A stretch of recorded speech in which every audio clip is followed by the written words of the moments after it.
My green screen fucking up. Yeah.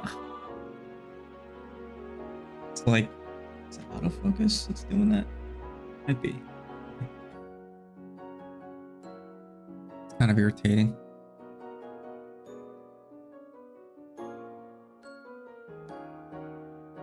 Terrible. What the fuck? Maybe, could crank this up. Then I start to disappear.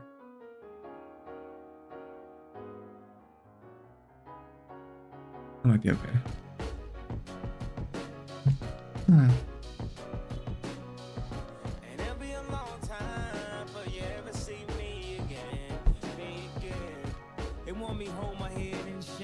So I hold him on, holding head in vain. Come for someone on the feds, say I'm insane. I psych them a long time, but no planner. And David's son told me put down the drink, dog. I got a lane sauce in the for the fink, dog. I guess 9 a.m. I feel it dump the head off. I need a little something to knock the edge off. Aside from the sun, and life sucks. So I'm been on some of my thugs. And I'm been on the side for modest. And if you know God need to guide us. And every song couldn't guide us. A bumping on song is inside us. So on another side for my riders. I'm with my riders. I'm on the ladder. And I don't like that. They don't like that. They don't like shit. It'll be a long time before you ever see me again. Okay. Yo, what's going on, SSB? How's it going, Doug? How's it going, man? YouTube is broken? Yeah, I've been having problems with YouTube past like week. It's been pretty fucking chopped. Like I'll click on like a video and it won't fucking load. I have to refresh it. I don't know what they're doing over there, man. But it's been cooked for like a week. But like what problems have you run into?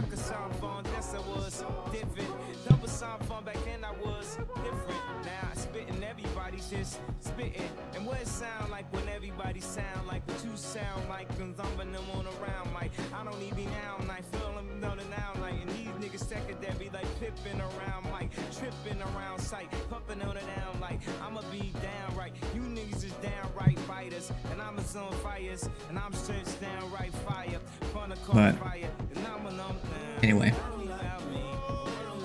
I need like a starting soon screen. I think that's what I need. Probably make that tonight,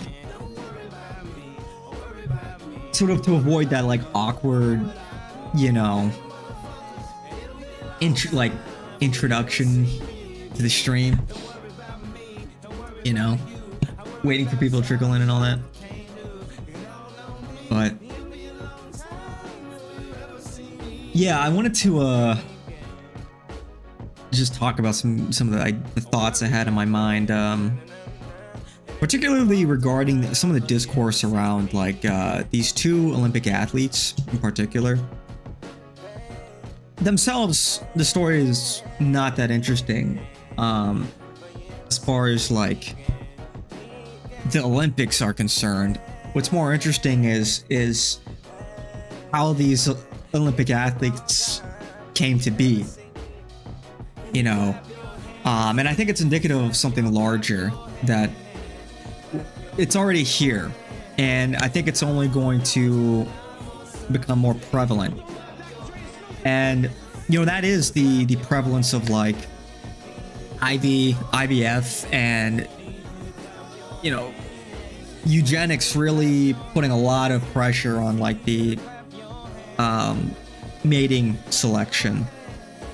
And I think there's a lot we're gonna see come of this, I think. Magic Johnson, you think, was LeBron as well. Yeah. And I think this is only gonna normalize it more and more. And brave new world out here, man. So got a lot I want to talk about it, but I'll wait a minute before we get into it, before we really like dive in. That way people don't come in and be like, what'd I miss? And then they're 20 fucking minutes behind and asking questions and reacting to stuff that happened 20 minutes ago. So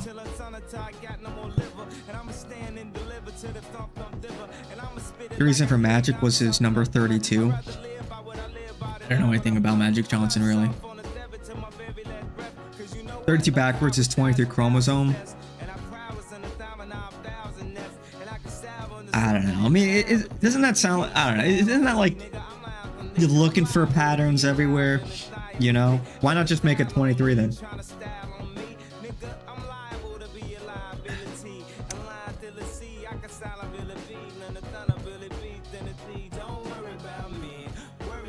Why do women dislike goo, Eileen? I'm not sure why. I haven't really seen that, to be honest. Like women in particular hating on Eileen. I think, I mean, look, I mean, other than just like jealousy, I mean, a lot of women will hate on other women that are like attractive and successful or whatever. Because, you know, jealousy. But I haven't heard of like any particular like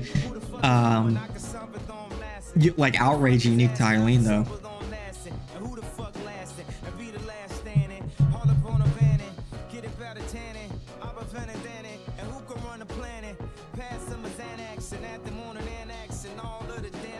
I don't know. Like, what have you seen? What are they saying about that in particular? About Eileen? Because like, what I really want to talk about is not like, it doesn't have a lot to do with actually like Eileen and like Alyssa themselves, you know? More so that this is probably, it is a, I think an indicator of things to come. A lot of right-wingers don't like goo. Oh, well, that's because she represented China. Yeah, like that's... Right-wingers, yeah, they don't like her because she should lose her citizenship for representing China. When being American-born. You know, that's like... Alright, bitch, you know? Really?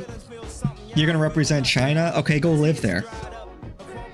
Treacherous. Traitorous, even. Yeah, Eileen, what's up, Hippo? How's it going, dog? So obviously Eileen Gu is one of the people we're going to be talking about briefly. And then Alyssa Liu. And right-wingers like Alyssa Liu a lot more because she's like, you know, quirk, wholesome, chungus. They think she's like based or whatever. She said she wants to just mog everybody. People like clavicular, looks maxing. I think a lot of it's just like, you know, a lot of right-wingers are just simps, bro. A lot of them are just simps. They're trying to make it anything and everything based. It's like, bro, she's got a mouth piercing, dog. She's got a mouth piercing. I couldn't believe it at first. Like, I thought this was like braces or something. I thought this was like maybe a retainer, but then I zoomed in. I'm like, what the fuck is that? Who does that? What's going on here? You know, and you know, I'm not hating the hate, but that's just like, come on, what are we doing? What are we doing here? Okay, that's like, I've never actually seen that on somebody that isn't like blatantly mentally ill. Yeah, that's just like, I don't know, man. Don't zoom in again. Did I ruin it for you? Sorry. What's up, Yawns? 9 out of 10 dentists don't recommend that piercing. Bro, I'm not a dentist and I don't fucking recommend that piercing. Oakland is super LDHD TV friends. Yeah, that's why, you know, a lot, again, dude, a lot of right-wingers are... They're trying so hard, man. Okay, like the Sun and Rod edits, it's like, what are we doing? What are we doing, man? Jason Wicklett called her fool's gold. she is a liberal. I would put money that she's a liberal. Probably scratches your enamel. It's, dude, they also think of like the risk of infection. Like, you know, piercings in your mouth like that. What the fuck is wrong with people? But anyway, so I guess we'll just get into it now that people are trickling in and rate her. I don't know, man.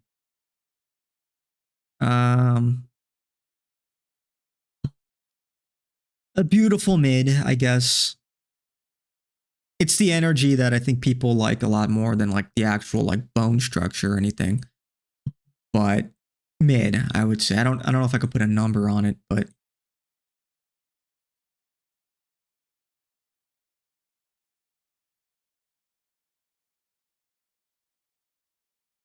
it's just, I don't know, man. Like, because the fact that she's like, you know, wholesome quirk chungus, it's like a lot of right wingers are so like deprived. They're so desperate for any kind of like what they would clock as like traditional femininity.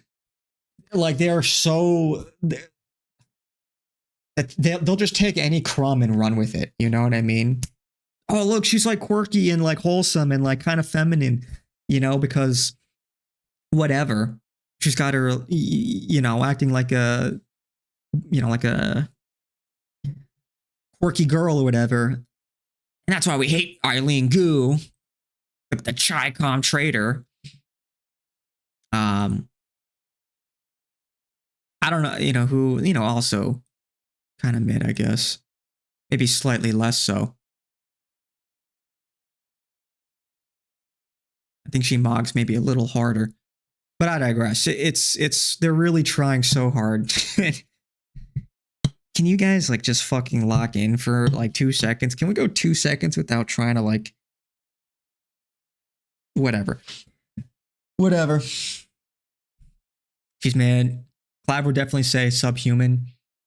I don't know about subhuman. I mean, like, I don't think she has like a recessed maxilla. You know, sort of lacking in facial angularity and definition.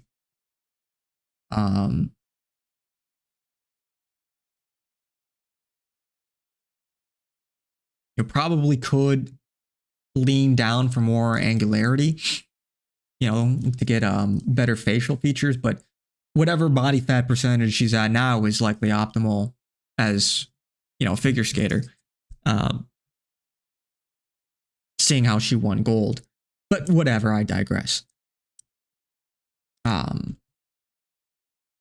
It's fun, you know, of course, I saw Clavicular was like, he was like content, or he was engagement farming, like, because she said mog, right?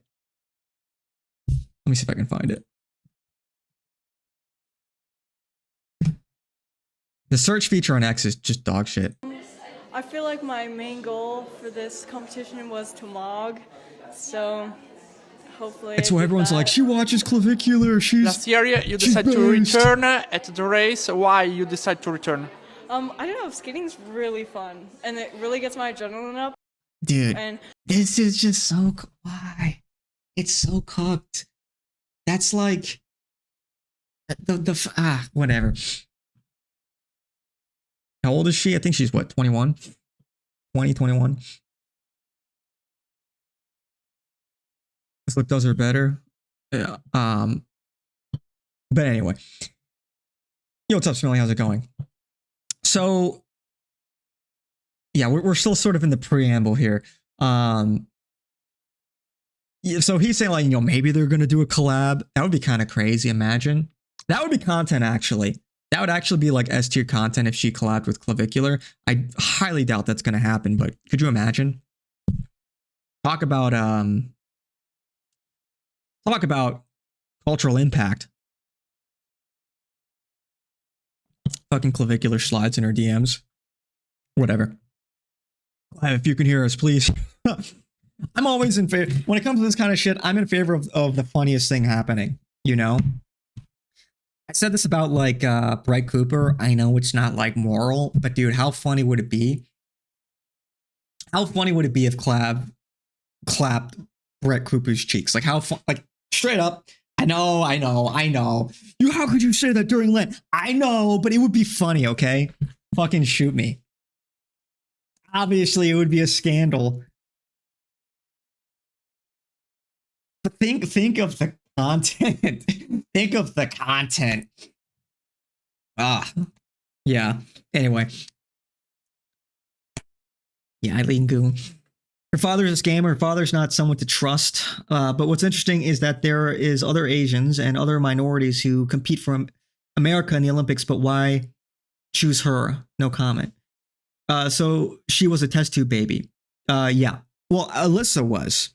The rumor is that Eileen was as well. It hasn't been officially confirmed, but it's highly suspected that she was a test tube baby, considering her father, his identity is private, seemingly no contact. Probably not in the pictures is sort of what I'm getting. It's rumored that he went to Harvard. So anyway.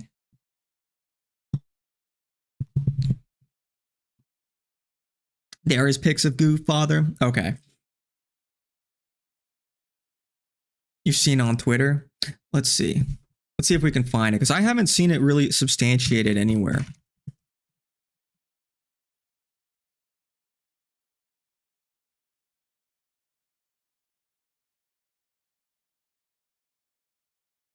Everyone's claiming this is the case. I'm seeing this everywhere. I have not seen a picture of her father.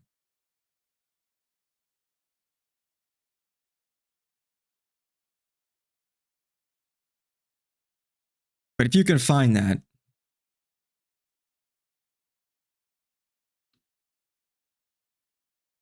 It was not someone new. 4 years ago, we had the same convo. Yeah, I mean, she's been around, right? When did she first compete?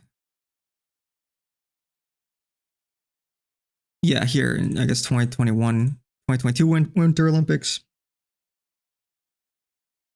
But now we've got a new contender. We've got a new, it's not the fact that it's really new, I guess.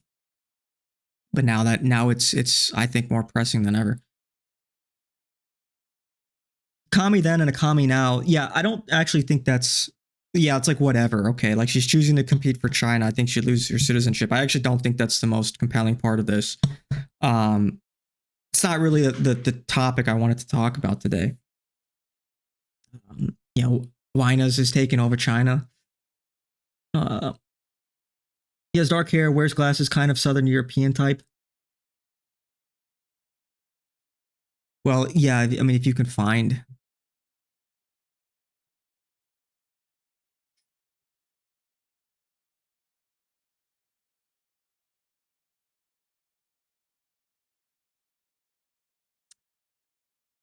Because I mean, according to Wikipedia, she was raised by a single mom. So I don't know, man. I don't. It's certainly suggested that she's a IVF baby. Maybe not confirmed, but I don't think her dad's in the picture. Do I think lab-grown babies are bad? Well, we'll get into that. If not a sperm donor, his name would be on the birth certificate. Good question. Where's the birth certificate? So it's clearly opaque, I guess. Can we get to the bottom of this? Probably not. At least not tonight. I don't know.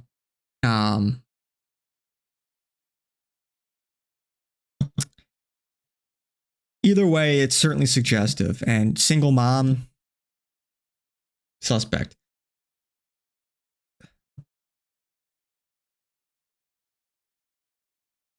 I'm talking about a biological perspective, dad not in the picture. Yeah, I know. I mean, I'll address that in a minute. Go to US Trends Daily, Eileen Gu father on Twitter, or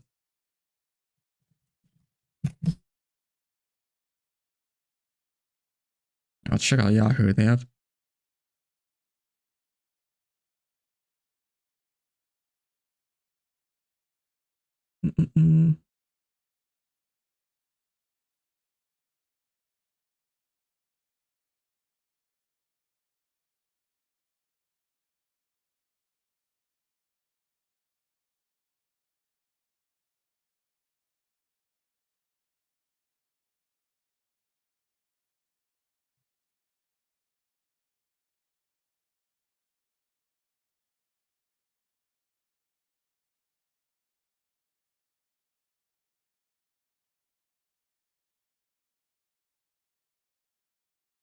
US Trends Daily.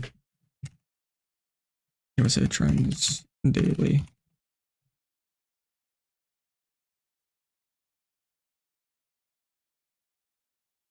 This is the guy.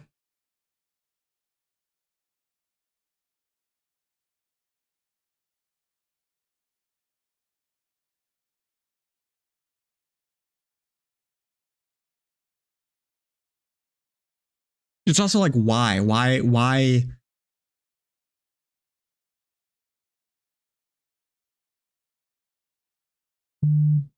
Is that even her?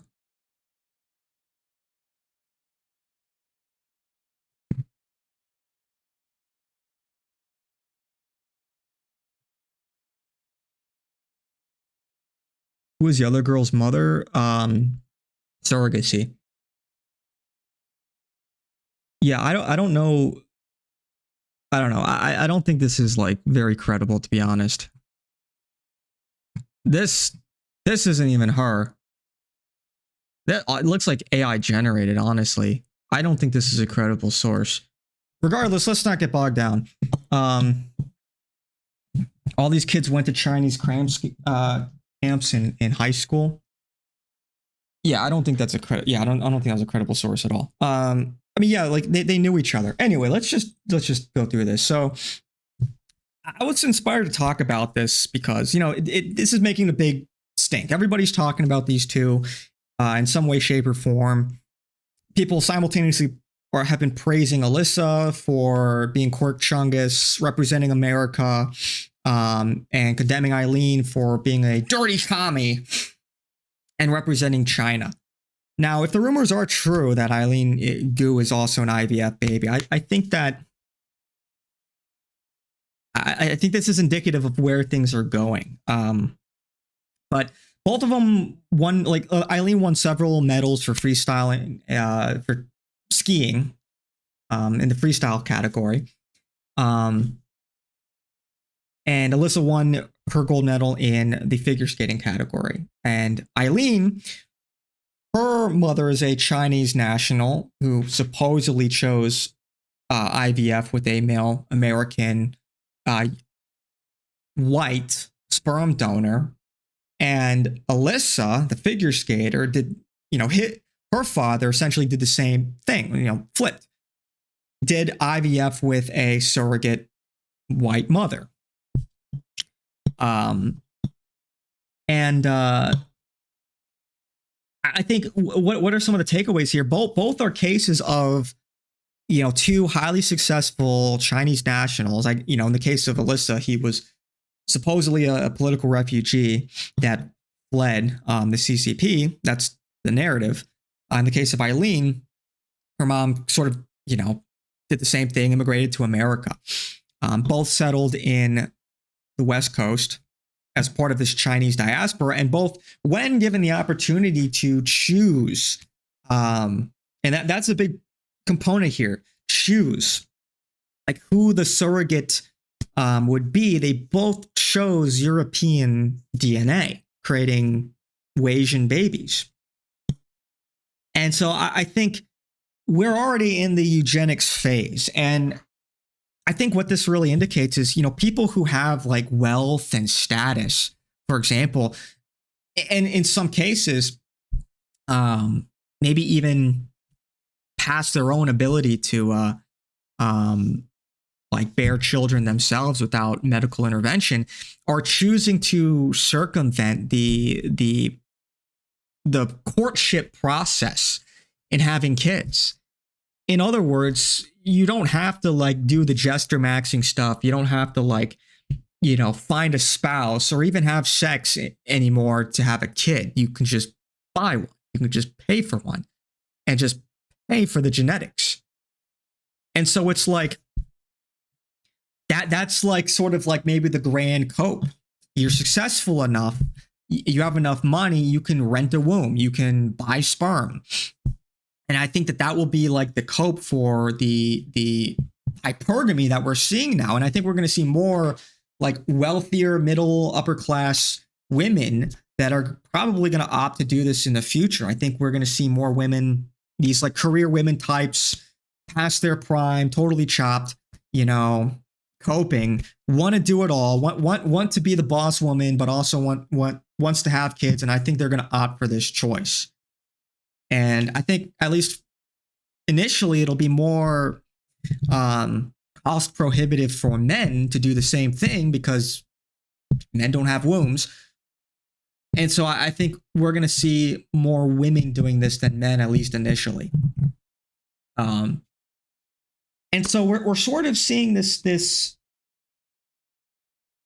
like breakdown. The selection, but on the one hand, you've got clavicular out here. You're looks maxing. You're doing everything in your power to like, become an absolute like physical beast, the most attractive person possible on top of wealth maxing and status maxing. And here's like on the flip side of things, you can circumvent the looks maxing thing, or at least ostensibly.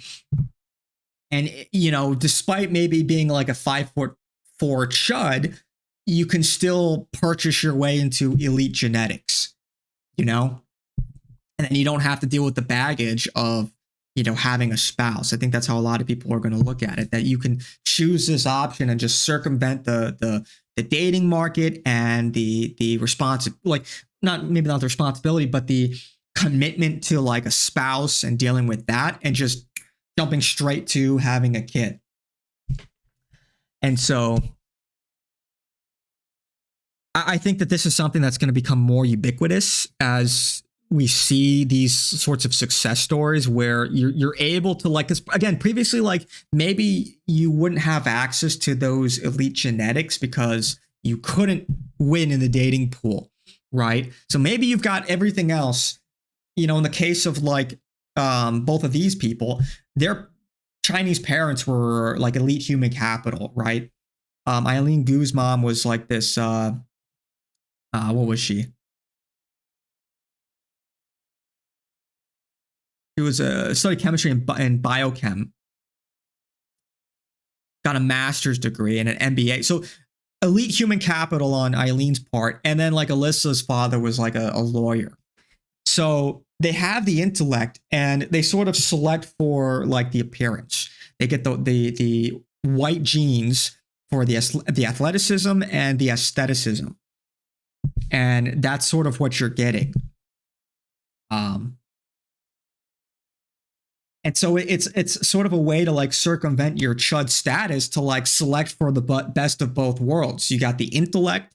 That's how these people became successful in their own right. And granted, it looks like her mom was athletic too. I don't know what Alyssa's father looks like.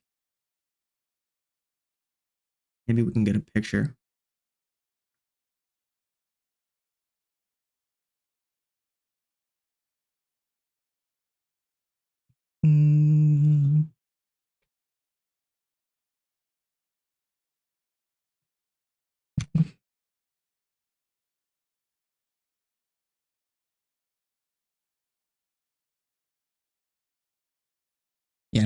Not exactly like the most Chad-like feature, or doesn't quite have the most Chad-like features. Doesn't look very tall, but a smart guy. And so is this the way to like sort of circumvent the problems of hypergamy in this day and age? And I think, moving forward, again, as this becomes more ubiquitous, this catches on, it becomes more popular, you'll see things like artificial wombs. I think that's obviously the next step. They've already succeeded in growing like goats in artificial wombs. So a lot of these like human animal, hybrid cloning technology stuff, like that's real. Actually, that's not a conspiracy theory. And China's been working on this for a while. I don't think this is like a case of like the CCP. I don't think this is like an op like that. Like, I don't think there's like a malicious, I don't think this was orchestrated by like China to create like division in America. I think this is more so a product of like kind of, I guess like the, you could say amorality of like Chinese culture, but really just the win and succeed at all costs that I think is more prevalent in China. You know, regardless of morality. That's one of the reasons why like cheating is more prevalent in China versus in the West in general. And I think it's sort of this amoral look at genetics and like family building, that it is just like get the best genetics, no matter the cost, no matter the means. And I feel like this is the result. You see a lot of you know, this is going to be like the shining examples of it going right. That's going to be marketed towards everyone, especially women in the West, quite frankly. So in that, I guess in that end, it could be seen as like a weapon to try and lower birth rates in the West as well. But I digress. So the next step after like the artificial wombs, I think you'll see things like CRISPR technology and all of the potential consequences that will come with that. I want my kid to have blue eyes. Okay, let's just put it in the code. Once they really isolate all these genes and what they do, you know, they'll have a much easier time altering people like babies' genetics in the womb and creating these you know, GMO human beings. And so this is not a like phenomenon that has really come out of nowhere. I mean, they've been theorizing about this for like at least a century, you know. And I think you know, the first thing that comes to mind is Brave New World, and what like that book really envisioned for this grim future where people are genetically altered and grown in vats to sort of fit all of the different stations in society, and they separated them by class, by ranking. So like, what was it? The A tier, A plus people were like cream of the crop, elite Chad genetics, super geniuses. They're the ones running things, and they're happy being on top. And you know, the B class, you know, they're like they're good. They're, you know, they're maybe they're attractive, but they're not quite there. They're sort of maybe a little. They're unaware at like how maybe unfair the system is by sort of artificially creating these different strata, you know, artificially making people lesser and less capable than others, uglier, dumber, versus the like A plus tier. And then you have the C tier that they're like even dumber and uglier, but they do a lot of like the menial labor, but they're like dumb enough where they're like blissfully unaware of how dumb they are. And so they don't recognize the inequality and the unfairness of it all as they go about their day. And, you know, and then one of the characters, like, you know, I guess you could argue the main character came from like this tribe that was like kind of cut off from this futuristic society, and he like couldn't handle it. You know, it was like, this is awful.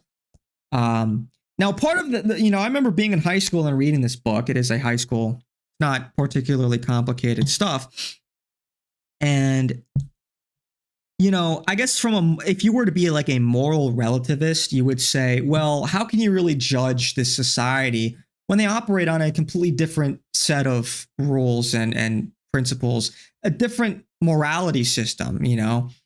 And so if you were a moral relativist, you would say, you know, look, it's like these people that are treated unfairly are given an unfair lot in life, you could argue. You know, they're happy. It doesn't really bother them, you know? So what's the big deal? Part of it too is like, you realize that's kind of how things already are, you know, and how they have always been. There will always be an elite class, and that selection, rather than it occurring in a test tube, it's occurred in the dating market. It's occurred through courtship in society. It's out in the open. It's, you know, you have to demonstrate your sort of genetic potential to your potential mate before anything happens. You know, it's not purely transactional. There's at least a pretense of like, there's something real going on. There's a real human connection. There's real, like, you know, love, and it's sort of maybe even more so like there's a common understanding. We're going to get married. We're on the same team. We love each other, and we're going to start a family. But regardless of all of that, these different classes have always existed. In a sense, there have always been these super geniuses. There have always been Chads and Stacys and the Rizless unfuckable Chuds. It is what it is. Now so it's like now it's like purely transactional, and this, what was previously something that I think was a very personal, an interpersonal ordeal, is now impersonal. Now it's strictly transactional. And I do think that there are consequences for this. At least previously, it was like, and again, maybe this is sort of the response to the hypergamy problem. You know, realistically, you look at Alyssa's father, like, what are the odds? To what could he have ascended to? You know what I mean? He would always be like sort of gate kept from like elite, like European genetics, sort of because of the way that he is. Except, you know, well, if he makes it purely transactional, that's a way where he can tap into that gene pool.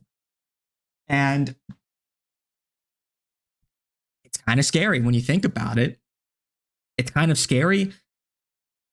But, you know, and I think the knee-jerk reaction is to condemn it and say, well, this is not humane. We shouldn't play God like this. We shouldn't dehumanize people like that. We shouldn't be born in the test tubes. I maintain that it's better if people have a 2-parent household, strictly male and female, husband and wife. I think that is better for children's development. And I obviously like single fathers do better than single moms. Single moms have much higher rates of producing like dysfunctional kids, and women are obviously the weaker sex. They're less disciplined. They're sort of incapable of disciplining their kids in the way that like a strong father figure could. But also, like, I think there's sort of confirmation bias in the sense that women that are single moms also probably don't have the best attributes. They probably shouldn't be moms in the first place because they're making bad decisions. You know, they're, you know what I mean there. And so I think there's a little bit of that going on. But anyway, so I maintain that like a more traditional household is best. But just to play devil's advocate, I mean, with things like CRISPR, you know, you could create sort of CRISPR and this kind of, you know, IVF. You arguably could probably create very elite human capital just through this kind of process. And there's maybe less gatekeeping people from doing that. If it's purely transactional, commitment free, you can get somebody that is like a lawyer, a very smart guy, presumably, or a very smart woman, just purchase elite human genetics and create an elite human being that's both intelligent and very athletic.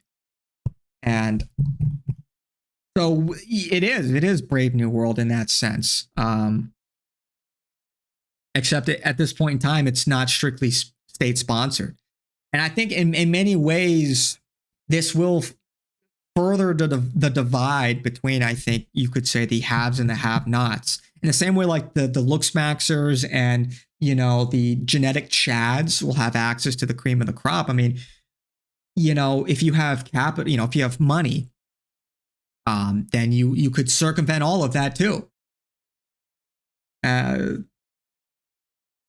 Obviously, it'd be best in your case if you have both. If you're both, you know, with this giga chad, money and status maxed, while also having this like open freedom to just choose whichever partner you want. Just like you open the Amazon Prime catalog, you know, like what genetics do I want my kids to have? Let's just scroll. She's a little too short. I don't like her bone structure. I don't like that she has brown eyes, a little too dark, you know. But she's good. She's 5'9". She's tall for a woman, you know. Oh, she went to Duke, smart, elite human capital. Obviously, that's going to be a lot more expensive than otherwise. But yeah, I think we're going to see a lot more of this. Absolutely. Anyway, let me catch up here real quickly.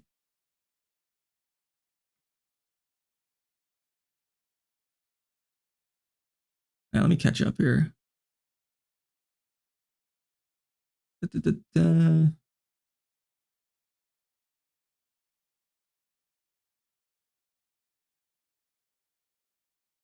There, this is not. They're Clanker born for sure. A 40-year-old mom. Bro, why? Who the fuck?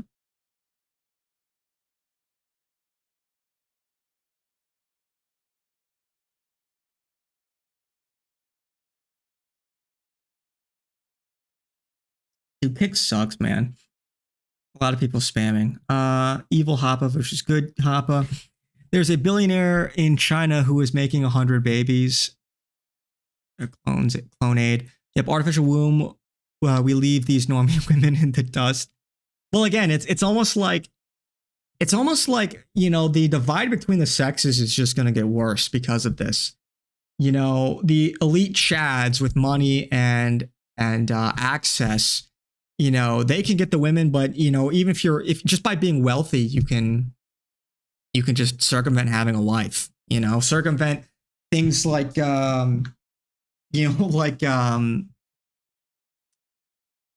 what is it? Like childcare payments. You don't have to pay for that if you're like taking on the single father role, and it's all in the eyes of the law illegal. You are the sole father and caretaker of this kid, because that was the agreement. So it's almost like men and women are just going to deal with each other less. Maybe this is the answer for chuds, but not if you're broke. And that's why I think it's going to be a lot easier for women to access this, at least at first, because they have a womb built in. It'll be a lot easier for them to do that than for men who have to rent out a womb. That could be like anywhere from like starting at $40,000, So at least for the time being, it's just going to be a lot cheaper for women to do this. And I think you will see a lot more single mom. And this is like a trend. You see some of these like career women, they're hitting the wall. They can't find their ideal man. They say, fuck it, I'll do it myself. And they do IVF with a sperm donor. That's like a common trend you see. It's reflected in some of the shows that are airing now. A lot of these like successful women are doing that. And yeah, I think it's going to create a lot of dysfunctional people.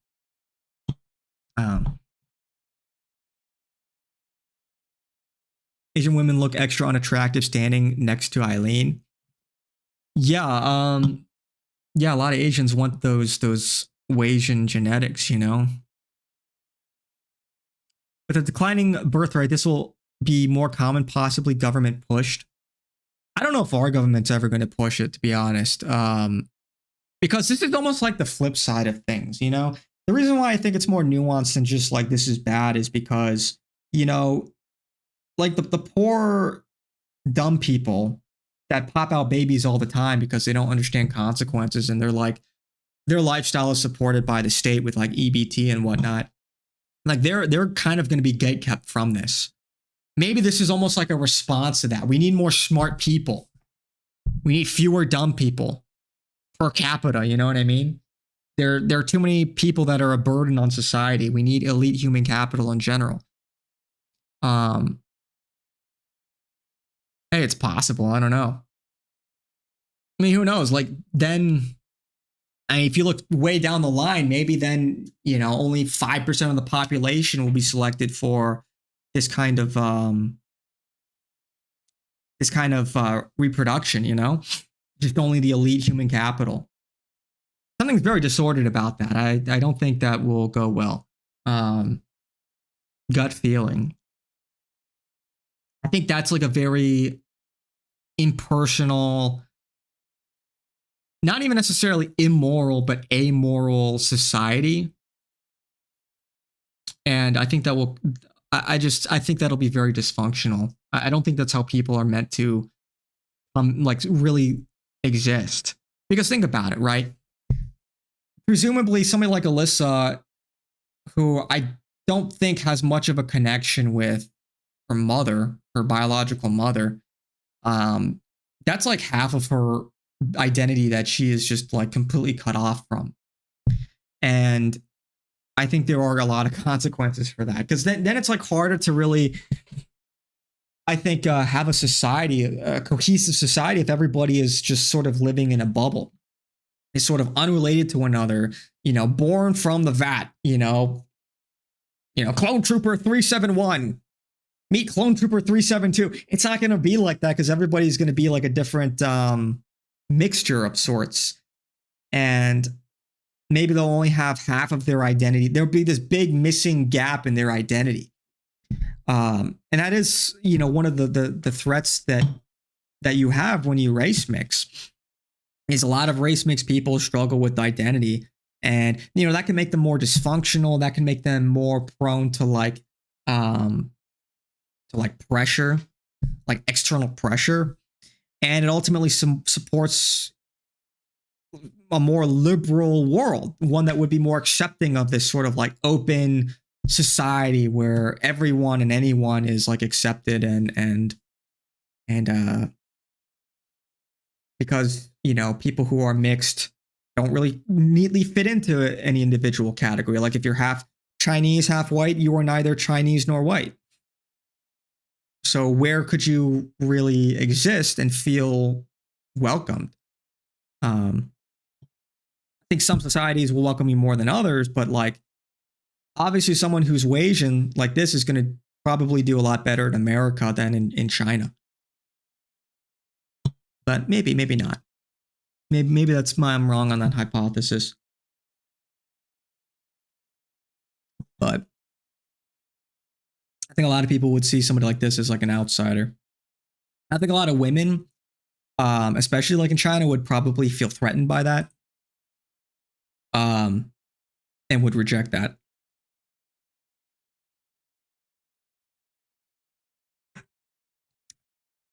Because in general, Chinese women get mocked by European women. So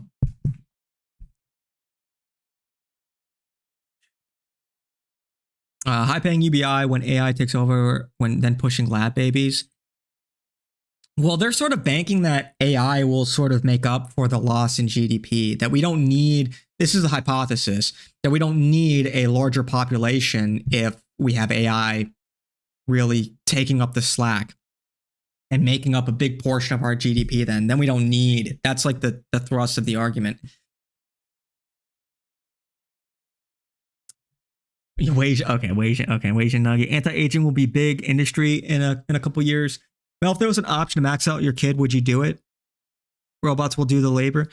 That's the thing, man. That's why it's like when you're sitting there, it's like easy to cope about it and say like, no, it's unnatural. But it's like if you're sitting there and you have the choice, you press a button and your kid will be like 6 inches taller than they otherwise would be, Are you really going to like not press that button? You know what I mean? Knowing like how important that is in society, you're gonna tell your kid like, with your kid's probably gonna be pissed at you if you don't. You're like, Dad, you're telling me I'm a fucking 5'8" chud and I could be like 6'2" or whatever. I could be 6'5". Fuck you, Dad. It's like, shit, son. Like, I don't know, man. Like, if you're actually presented that option, it's a tough one. It's fucking brutal out there, man. You want the best life for your kid. And that's before we even talk about the potential unintended consequences for fucking with this stuff. Like, it is like maybe a little naive to think you can just like edit one line of code when the whole, like, you've got trillions of lines and it's all recursive. It all calls on other parts of the code. That you could just take out 1 or 2 lines and expect the code to compile perfectly with no errors. In other words, what are the unintended consequences for some of this stuff? Like maybe in an attempt to give your kid blue eyes, you give him like a high chance of like kidney failure. You give them some rare disease that because you fuck with the genetics like that, there were these unintended consequences that were not foreseen. So there's that fear too. Like, okay, you're rolling the dice with your kid's life. And so that's a whole nother can of worms. And that's not something you can necessarily entirely predict. You know, you have to discover these things first, these connections between these genes and these lines of code. Because it's this interconnected web that, like, the human genome, our bodies are very complicated. There's a lot we actually don't understand about them, and we're learning more and more about every year. You know, epigenetics was a thing that didn't really exist a few years ago. Now it's like, we're learning about this new field of science. Maybe it's pseudoscience, but you know how genetics are sort of manifest, or how certain parts of your genetic code are like activated, and what those activators are. So somebody who might have like two, short parents comes out 6'6", and it's like, how did that happen? But you do see these anomalies from time to time. You do see these genetic, you could say they're mutations, but there's certainly abnormalities. Like, you see a lot of these abnormalities. Anyway.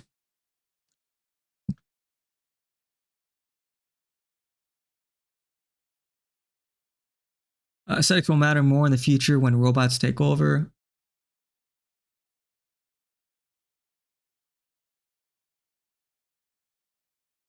Bro, why are people spamming other people's accounts? Just bots, man. Fucking bots on Kick. That's like the easiest way to like get your channel reported. Fucking annoying. Androids will eliminate the need for B and C class people.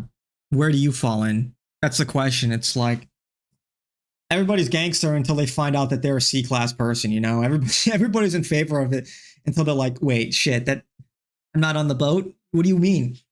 And that's the risk of it, It's like, it's funny when you hear people advocate for things like, we need to depopulate. There's too many people, whatever, useless eaters. This person's useless. And like, their job is like, they're an actor. It's like, okay, well, you're being replaced by AI too, man. What are your contributions? Take a good hard look. And that's why it's sort of like, it's a box I in general, we should avoid opening. Because of that. It is dehumanizing in a sense. It's almost better to just never dip into this than to get a peek under the curtain. You're opening Pandora's box. And once it's out, it's not going back in. And I think that's the danger of it. This feels like this with like AI automation, we are rendering ourselves obsolete. It really does feel like an existential crisis.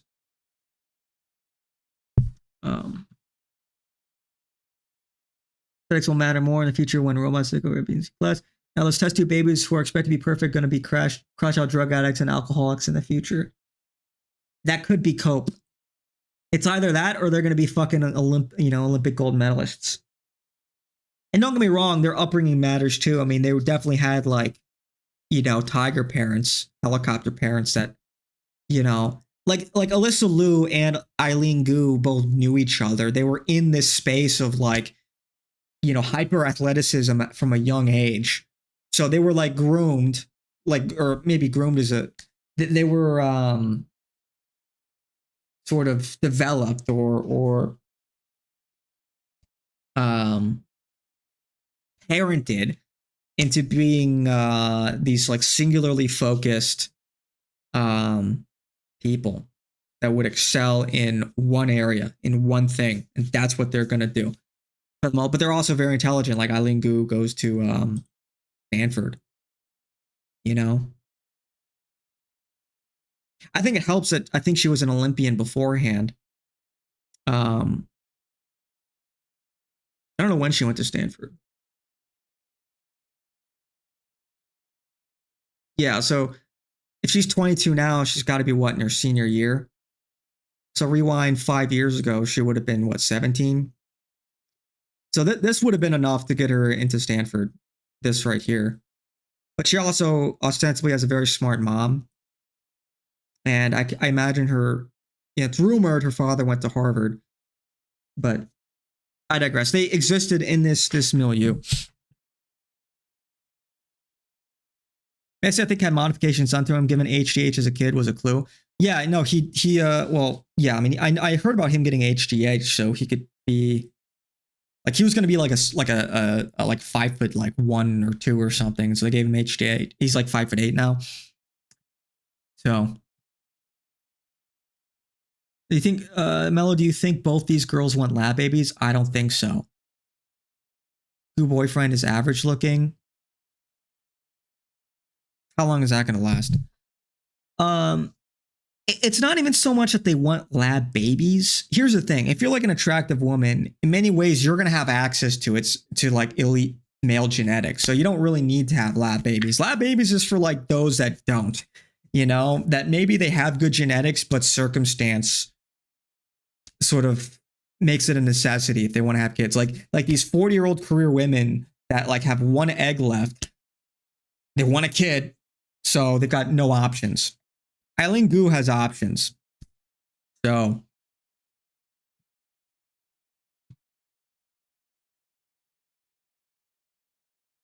You don't know about Tiger Moms? Yeah, I know about Tiger Moms, bro. I know about Tiger Moms. Are you kidding me? The Normans ruled the Gallo-Romans in France and the Anglo-Saxons in England. The Normans were former Vikings. This to me is extreme version of hypergamy. It's very much related because you're just circumventing the whole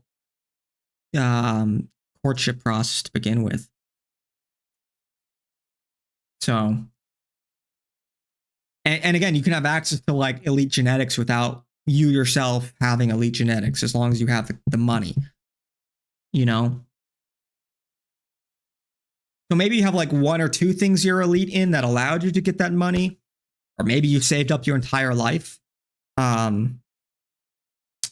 like previously, a lot of these genetics would be sort of inaccessible to people who are not also of elite genetics or existed in this like elite class, which there is a correlation between the two, between having elite genetics and being in the elite class, obviously. Yeah. Garepi predicted all of this in the Revolutionary Phenotype. JF. Good mama JF. You think he murdered his wife? Yeah, I mean, again, this is not a new topic. In the same way AI and robotics automation is not a new topic. This has been talked about for decades, literally decades. They've been talking about this really over a century. You can go all the way back to one of the first books on the topic. What was it called? It was The Time Machine, I believe it was called. That's like maybe the first sort of technological, like revolutionary work. You can go. When did that book come out? When did that start? The turn of the century.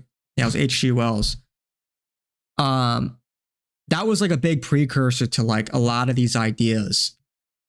It was one of the first to introduce time travel, but the idea of like sort of like parallel societies coming into existence, and sort of an existence that is like so alien and almost incomprehensible, because you had like these 2 classes of humans that eventually evolved separately. You had the above ground class, so all beautiful and ignorant, that just like enjoyed being like happy and free all day long. They didn't really do anything. They just kind of enjoyed the Garden of Eden, so to speak. And then you had these like disgusting freaks that lived on these subterranean subhumans that like did all of the menial labor. And sometimes these savages would come up and kill some of the people up top, and they were all afraid. But now this was like this was really groundbreaking literature at the time, and so that like laid the groundwork for things like a divergence in society, like a divergence in our evolutionary track especially as it pertains to like class and how like access to, you know, like elite genetics and resources, that you would see this divergence in a very real way. In a way that's more, at the same time though, you do already kind of see this exist. Compare Europe and then compare like Central Africa. You do already kind of see this, you know, compare Japan and like India, you know, compare, you know, Korea and the Aborigines in Australia. So you already see this exist to some degree. And at that point in time, it was like a few decades after they first started penetrating Africa, and just seeing like how primitive a lot of human beings lived. And it was kind of shocking to people at that time. Like that was on the consciousness of a lot of people in this period of time. Like if you're European, it's like, you know, you're sophisticated, you're literate, you have paved roads and carriages, and then you go to Africa and they're like eating people. You know, they're burning human beings alive. They're cracking skulls open because looking for gold. You know, it's like total savagery. And that's where like what the novel the Heart of Darkness comes from, which was the inspiration for Apocalypse Now. You know, penetrating this savage world. And it's something I think we lost in the last century, you know, with this like push for liberalism and like modern, you know, sort of hyper liberalism, this egalitarian worldview, one race, the human race, that kind of stuff. And it's now sort of re-entering the consciousness in a real way, whether it's clavicular, whether it's test tube babies, whether it's mass migration. Like people are once again getting red pilled on this stuff that we kind of knew. This is not new stuff. But it's definitely scary. You know, you have to wonder which side are you going to fall on, the haves or the have-nots. Anyway, you can get a surrogate in India for about 15 to 20K, if you recall correctly. Are those? Oh yeah, no thanks. No thanks. They would have to pay me. They would have to pay me. Bill Gates has a vax for C-tier people having babies. Yeah, that's like what, and that's a whole other side of the eugenics discussion. Like we're talking about like the sort of, you know, procreative aspect. That's like the flip side of things. That's like the darker implication of how we're going to prevent people from having more kids, you know? Because IVF and this kind of stuff, like it's disordered, but it's still something that is like, it is a, I'm trying to use a word that won't be misconstrued. It's one that is productive, literally. It's one that creates more people. It is an additive. Whereas the flip side of eugenics is reductive. It's a subtraction. And usually that is, in the worst cases, it is non-voluntary. You know, when we talk about like, you know, there are accusations. Let's take Israel, for example, open secret. Yeah, there, you know, Jews are in many ways bigoted against other Jews of a different type. Like they don't like Ethiopian Jews are at the bottom of the totem pole. And, you know, a lot of like the Israeli government was accused of giving Ethiopian Jews these vaccines that rendered these women infertile. You know, unsurprisingly, you know, you consider the source, but so that is a major concern. And then, you know, not to get too schizo, but you do have people like Bill Gates who's talked about maybe using vaccines to solve the fertility crisis, rather the population crisis, by making people infertile. Those are his words. A little concerning, you know, obviously, because it's easy to sort of assume maybe some of these people, because, you know, you look at people like in certain places of the world and you're like, yeah, you know what? it's not in our interest to be outnumbered by these people. But a lot of the time, the people they're talking about is not the same, maybe the people you're talking about. And you realize you're included in that. Who has the keys to this technology? Regardless, I mean, I don't think we should be practicing that. I do think that's immoral and inhumane. I don't think that human beings are. I don't think we should treat people like lab rats. I think we should value human life, and I don't think we should impede in a very real way the reproductive process, through pharmaceuticals. I think that's immoral, and especially abortion is evil. And that comes down to sort of the fundamental questions we have to answer as a society. Like, is human life sacred? And the follow-up question, if it is, then under what circumstances is it justifiable to end human life? And if it isn't sacred, then what is then what then prevents human life from being ended if it's not sacred? And then who gets to say who should die and who should live? It's anti-human. You take that to the logical conclusion, and it's just not.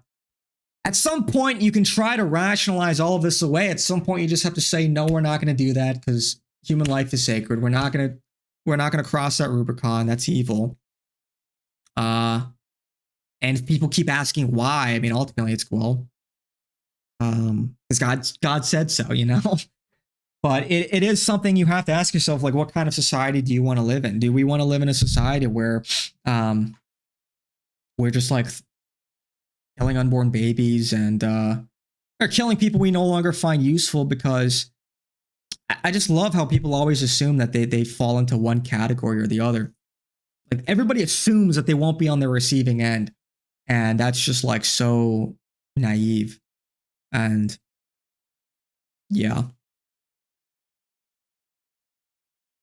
Okay, look at it this way. When your kids get more protein intake when they're younger, they grow taller. What if you max out every vitamin with lab baby? Well, you still have like genetic potential based on like,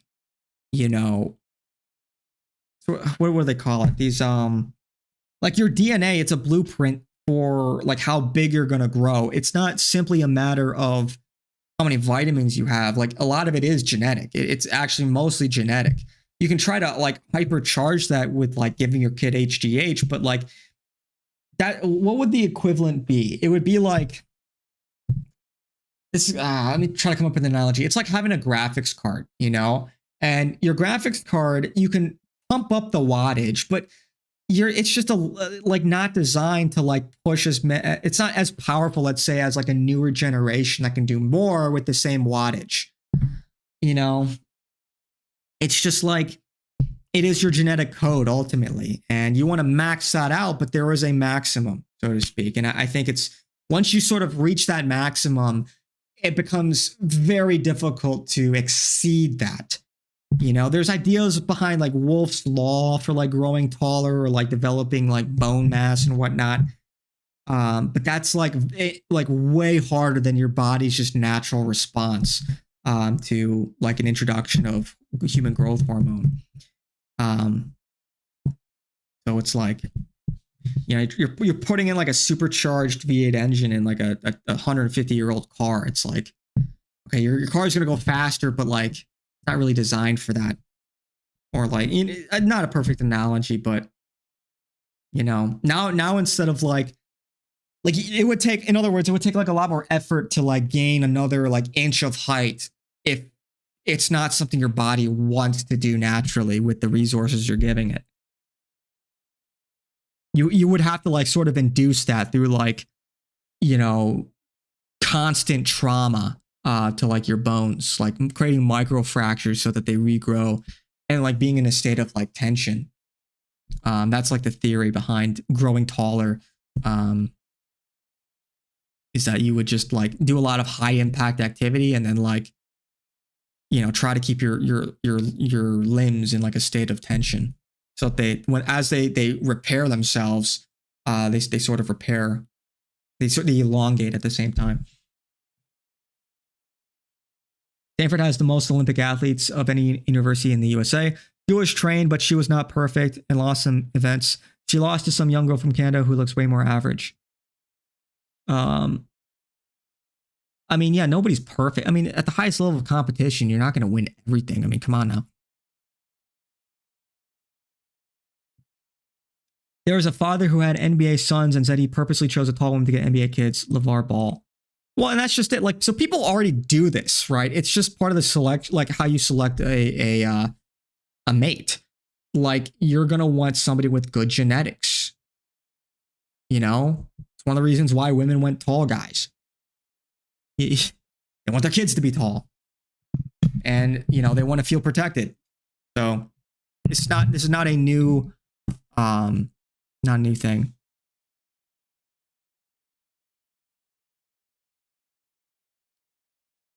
Yeah, 1895. Yeah, the Morlocks. Yeah.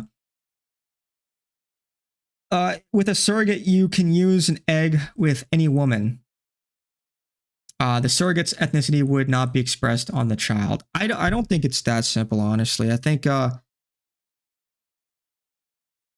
know, because you're still receiving nutrients, and you know you're going to be the fetus is going to be receiving, maybe not, it won't alter their genetics per se, but like they're going to be receiving genetic material from their like the womb, the person that, not, I guess, their mother, right? I don't think that's a surefire thing. I don't have the literature, but I would think that it absolutely would have an effect on the fetus. Literally, they're connected, so there's going to be sharing of genetic tissue, and yeah, I think I would hypothesize that that would actually alter the genetics of the child.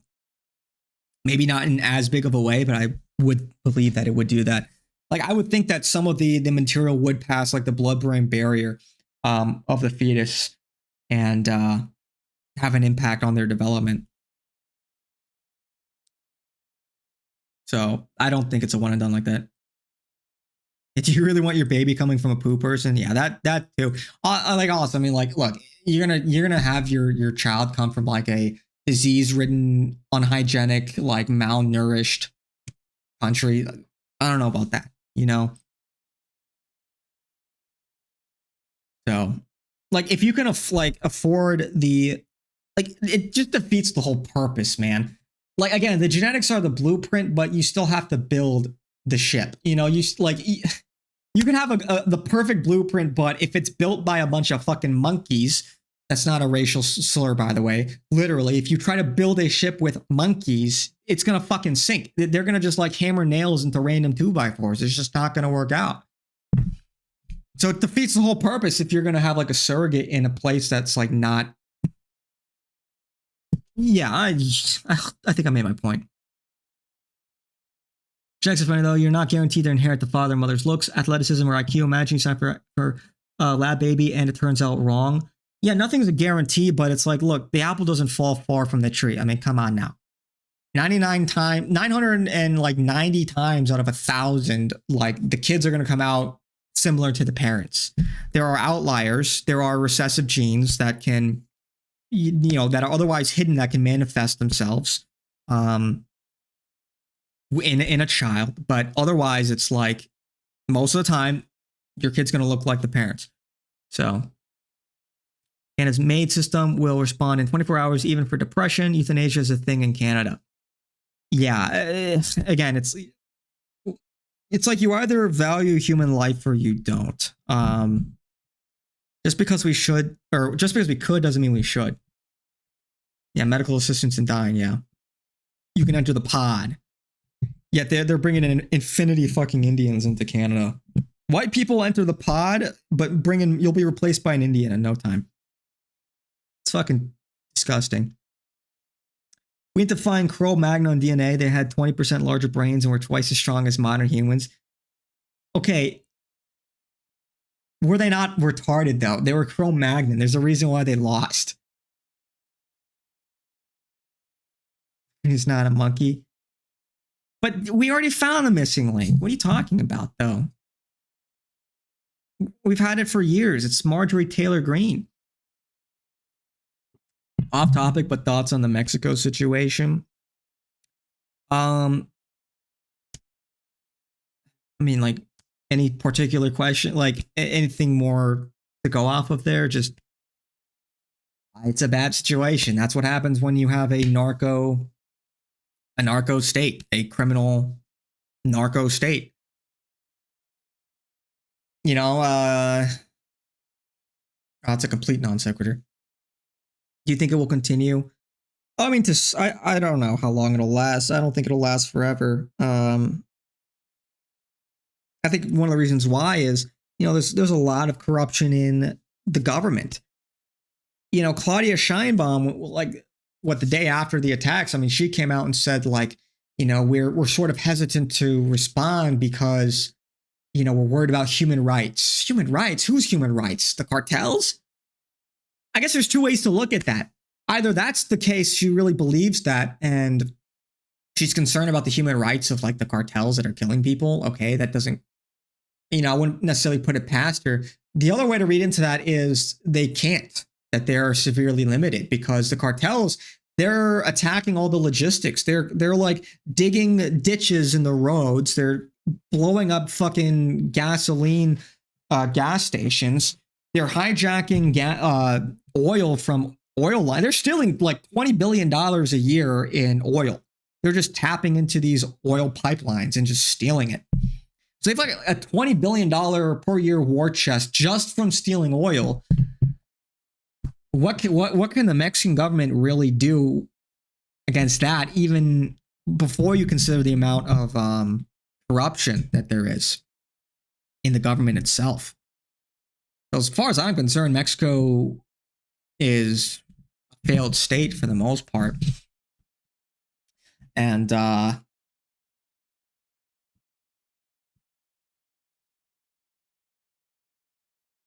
you know, maybe tapping into the oil is like maybe a step too far. Maybe that's what will finally get like America to step in a big way. Like we've been cooperating with the government. We have operators down there like kicking down cartel doors and whatnot. We've had that for years. But maybe this would cause like escalation in some way. Especially if they're selling the oil off to people that we don't want them to be selling to. Maybe some of our adversaries. That would be a big mistake from the cartels. But, you know, greed is a hell of a drug. So, you know, I think we should, frankly, go in and just clean house. That would be a big operation. A lot of people would be upset about that, but it is in our interest. It's also in the interest of the Mexican people. And we turn Mexico into like a colony. Yeah, I'll just go fucking, and it would definitely like they would retaliate in the way that they're retaliating now. Like they're committing terrorism, and like that's what happens. That's what happens when, like, you know, these violent criminal organizations get power. You know, they're holding the whole country hostage. And a lot of people, they just don't want to have to deal with the turmoil that comes with like toppling these narco regimes. Because a lot of people are going to die, a lot of innocent people, but it must be done. So, but like, again, if we're more serious of a country, there's a lot of things that we personally could do. You know, obviously the deportations, making drugs illegal, but definitely going after these cartels and just conquering Mexico, dude. Honestly, just conquer Mexico. Like who the fuck do they think they are? What is this, like, this Claudia Sheinbaum thinks she is?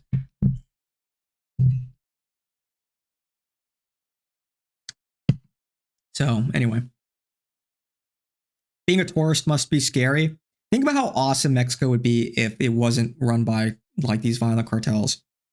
It'd be the perfect destination spot. It'd be La Paradiso. It would be pretty awesome, dude.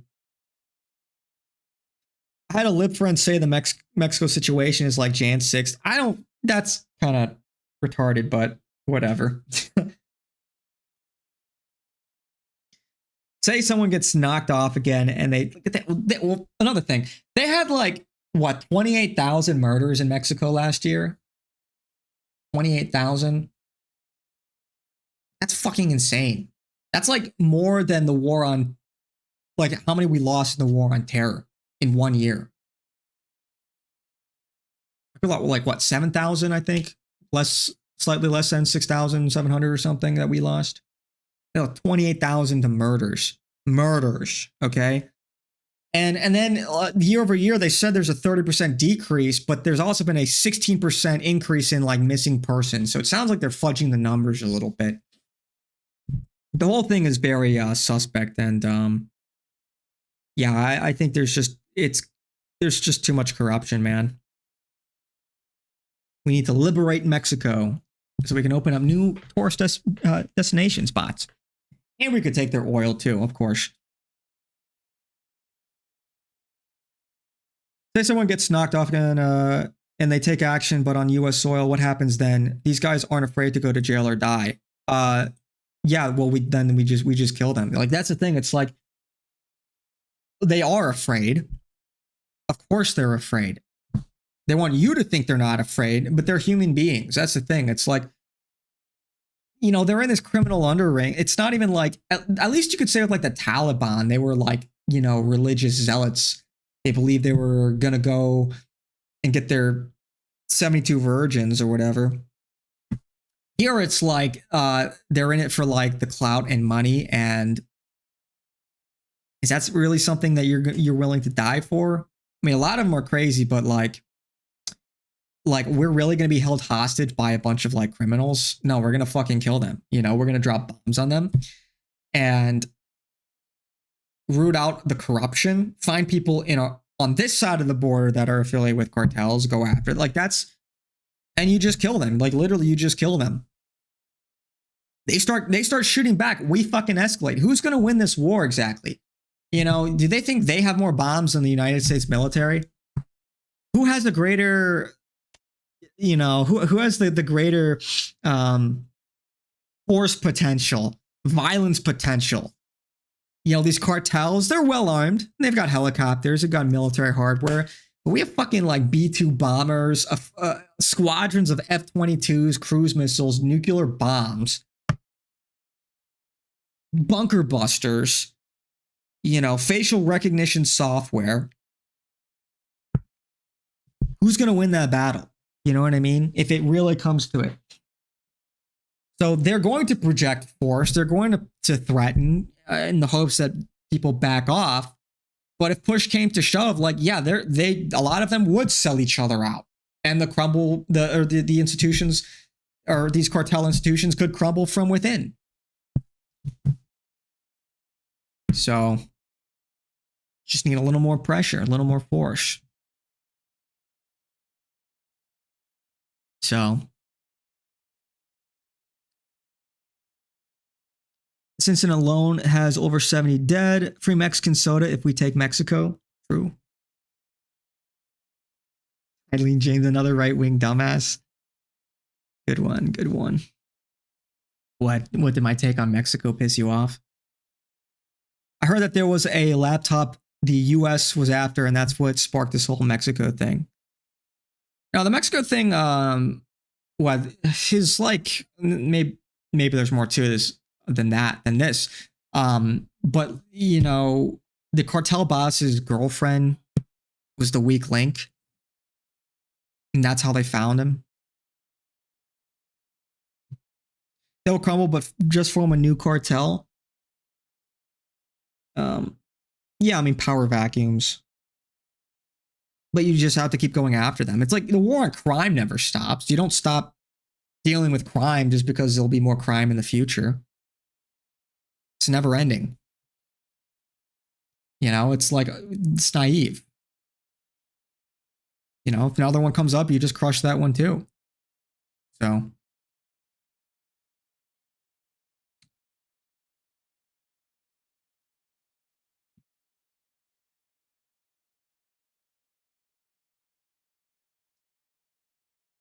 Yeah. Anyway, so anything else I want to say on Mexico? Yeah, I mean, like, look, Mexico is a violent place. It's been a violent place. It's nothing new. It's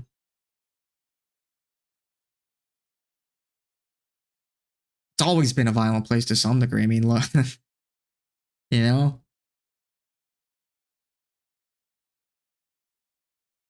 passport bros stay taking L's. Yeah, I guess so. Anyway, well, that's what I wanted to talk about today. With this IVF, with the genome sequencing, I think we're going to see a lot more of it going forward. And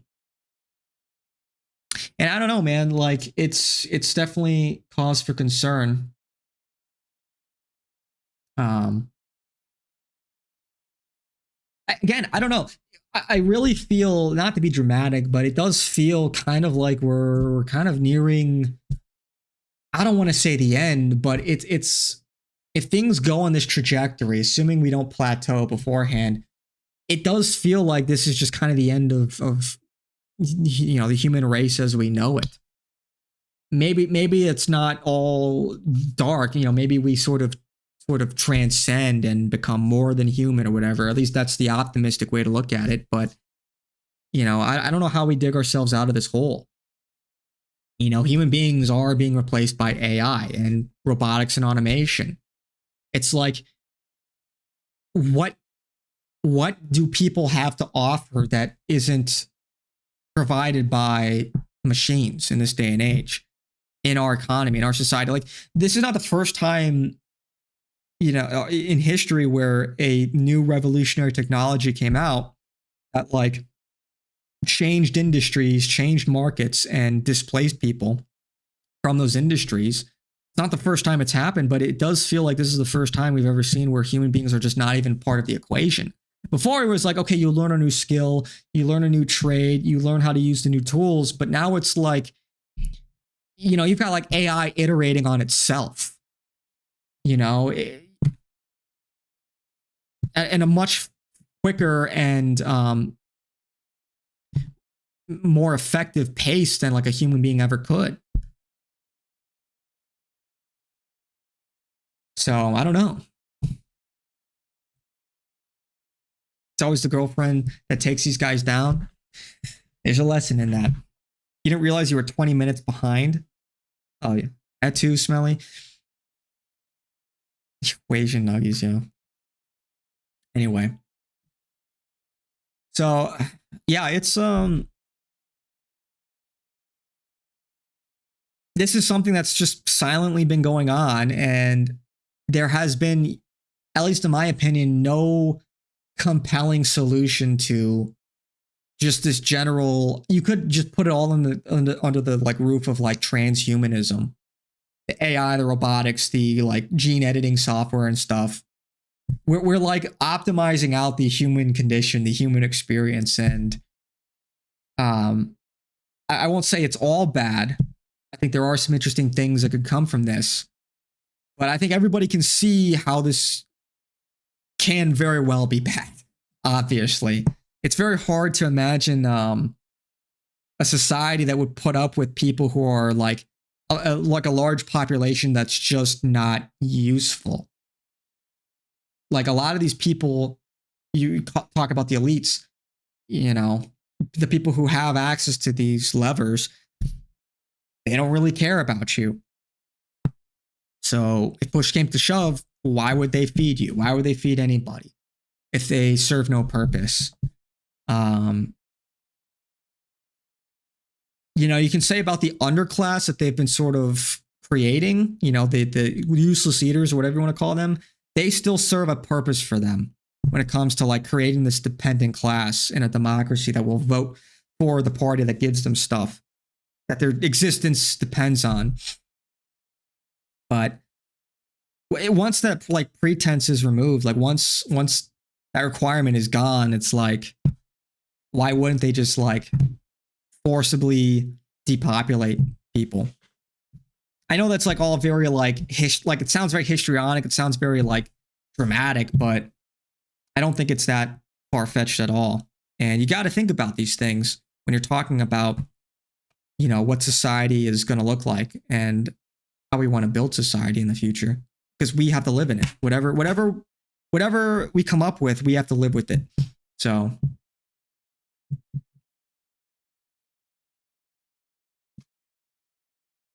anyway, guy's obviously up front. Who are you talking about? Operations didn't change though. You were at the river. Logistics are unaffected. What are you talking about?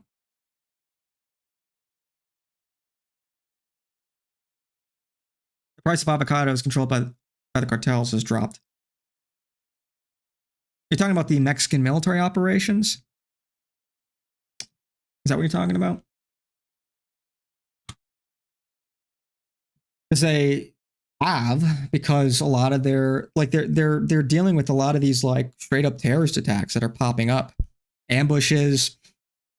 You know, they're digging big. They're like ripping apart a lot of roads that are slowing down response times. So logistics have changed in that regard.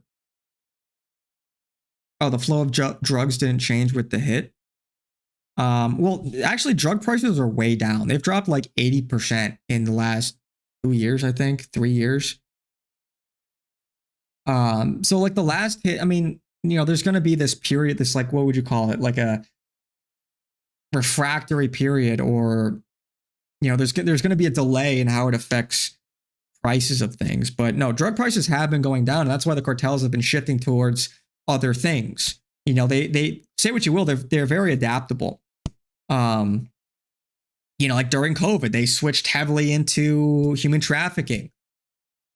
You know, Trump gets into office. One of the like one W he did was like one of the few W's he did was like really restricting the border. Okay, W there. So that did restrict a lot of the flow of personnel and drugs into the country. So how do they respond to that? Well, they're really getting into tapping into the oil and straight up stealing oil, billions of dollars of oil. And so that's now like their biggest market now. That's actually where they're making a lot of their, at least for the CJNG cartel, that's actually where they're making a lot of money. A bulk of their money is coming from oil, believe it or not. The guy who was killed, Mello, has tempo dementia. No, it's just you guys are like vague posting like 10 minutes later. For the user/consumer, it's all the same. For the distributor, it's changed. What are we talking about? What, with the drugs?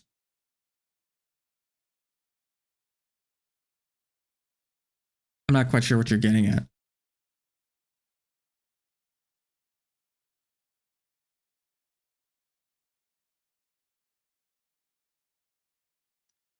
But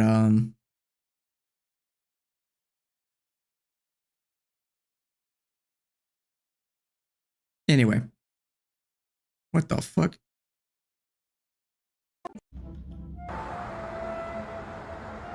He's home.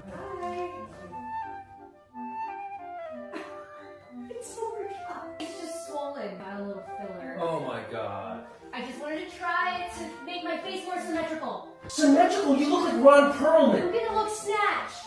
My jawline's gonna look snatched. That's not a thing. You look like the Wicked Witch of the West.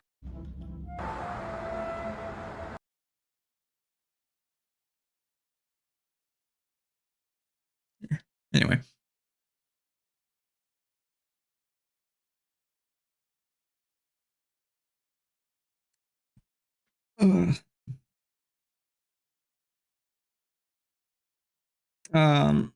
Or for the distributors, or for drugs, it's changed. Yeah, I mean, look, I mean, if you're saying like people in America still have access to the same drugs, that's true. But the market's changed.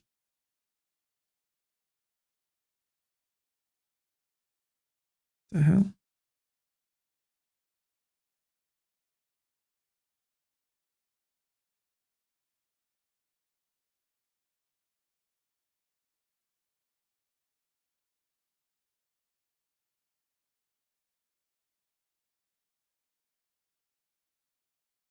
Anyway.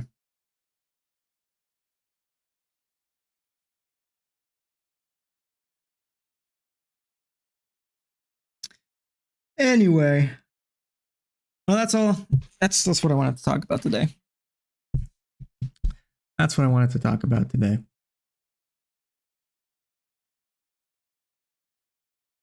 The issue with cities like LA are complicit with cartels working there. Yeah, I mean, yeah, there has been infiltration in America. Like they have American businessmen now working on behalf of either the cartels or some kind of shell of the cartel, you know, like a subsidiary. A lot of it also is just they don't want to go after crime. You know, that's the thing. If you go after crime, you know, so there's sort of like these compounding reasons why. Then you're also going after the cartels, at least, you know, to some degree. But they don't want to go after crime for like the racial implications. And there are some like consequences for that too. It's just the way that they choose to selectively enforce the law.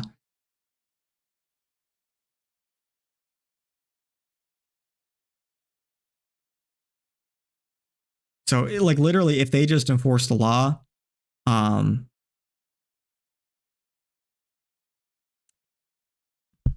lot of the problems will just go away.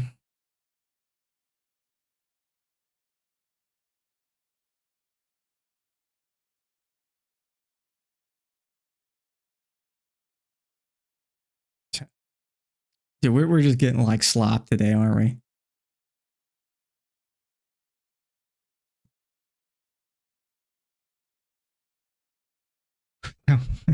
Which woman are you talking about?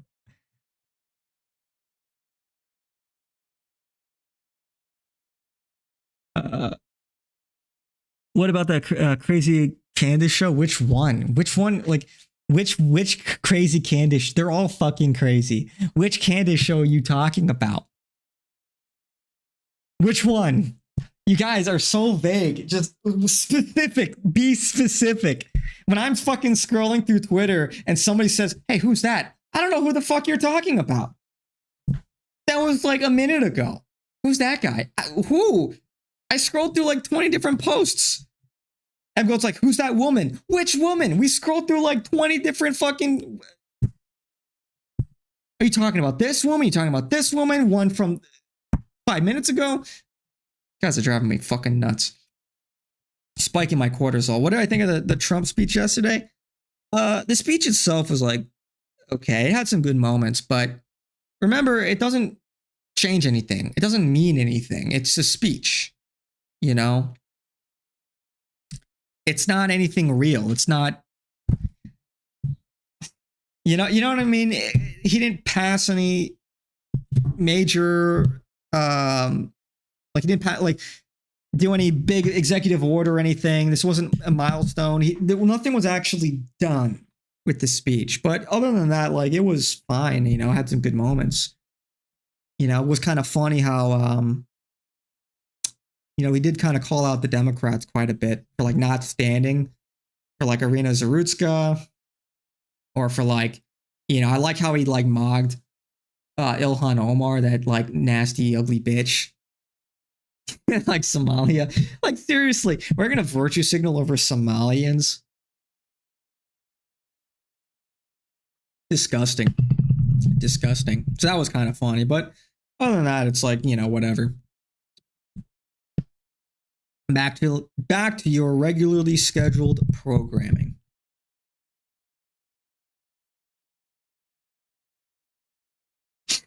Don't talk to us like that or we'll all leave. You're driving me fucking crazy. Ugh. Now you're gonna hold me hostage. You're gonna hold me hostage like that. It's back to the void with you if you're not nice to us. Like, oh my gosh. I refuse to be held hostage. I refuse. I refuse. You're being retarded. I'm going to tell you you're being retarded. Okay? That's on Groiper. It was on today's Charlie's Wife or something. Oh, that. Oh. No, I haven't reacted. Do we want to do that? Do we want to see today in schizophrenia? Should we see what Candace is doing? Should we see what Candace What? How did she pronounce rhetoric? How did she pronounce it? Fuck, I got to like.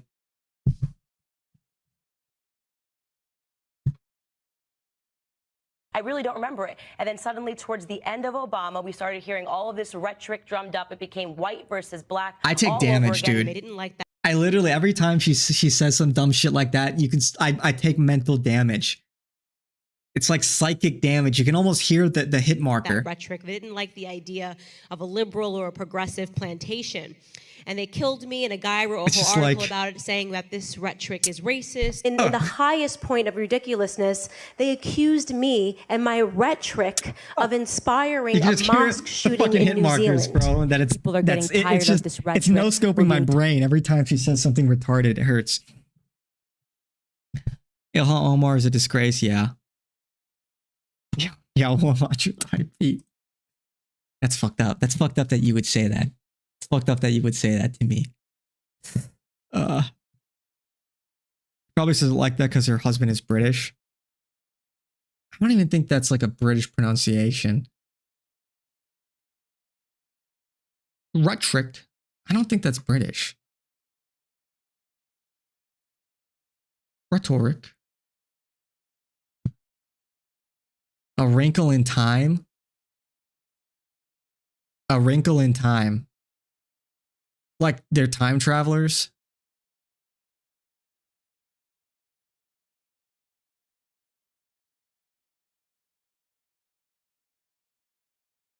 Stuff you treat us like crap. I'm just keeping it real, man. That's crazy. I'm not taking the bait. I'm not taking it. Okay.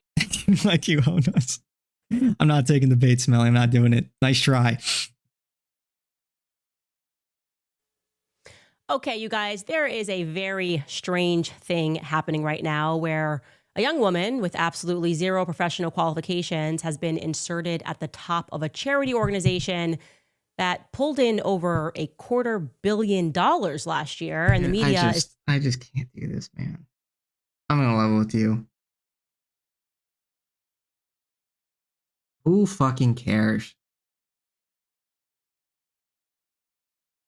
This is like tabloid TMZ level just drama, man.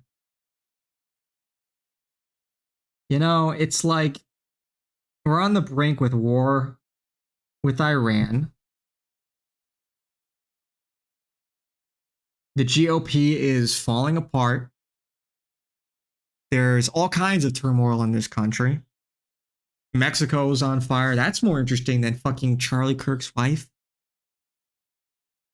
Dude.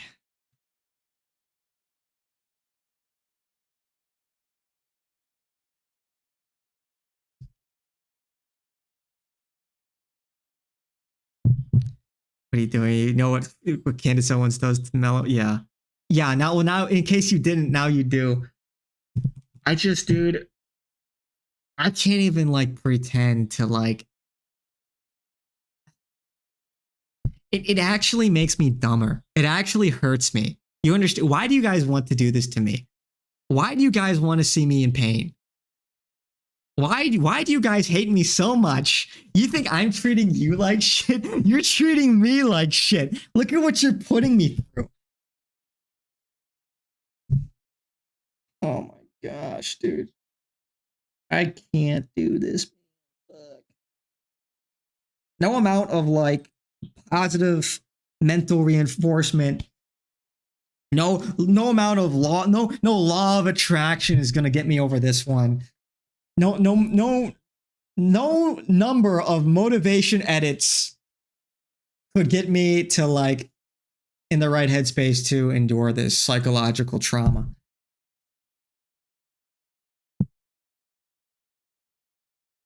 I guess some Americans were killed in Cuba. Yeah, there was like a boat or something that got sunk. I think the Cuban government sunk a boat that had some Americans on it. Mello, you have free will. You don't need to look her up. Telling you that you have no right to know or to ask anything about her. The argument being made is that her husband was murdered. Didn't Therefore, hack she your has a right to computer. assume the Don't gaslight me. position. And despite the fact that Turning Point USA is a literal charity, and therefore it's not even have to pay tax on that $250 million plus or pay tax on the alleged future billions that it's due to rake in thanks to a deal with a man named Pierre. It's almost like, you just like can't help but like indulge. It's like kind of sick, really. Like I feel compelled to just indulge. As much as it pains me, it's just like, all right, let's see what she's up to. It's like, fuck, man. I'm sitting here wondering, like, how are like 1.3 million people watching this in 4 hours? And I'm like, oh wait, me, an idiot, me, one of those 1.3 million. Who would watch this garbage? Me, a fucking dumbass. Like, surely, okay. I'm gonna rely on the Clippers for this one. Surely, somebody has gone through the pain already.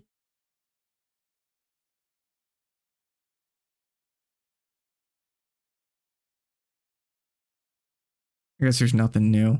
I guess the Clippers have to endure it as well. Just put the fires in the back. Okay. And yep. All right. Okay. We'll call these section of the show the Candace Owens lighting. In your opinion, Candace is doing good work because she's connecting the dots between trauma, mind control, and child politician robot pipeline. What? What? What? What? What did I just read? And I think the term mind control is misleading because it just seems like breaking all human will. Are you trying to rage bait me right now? We're not here to hear your estrogen-laced cries. Oh my gosh. You're spiking my cortisol right now.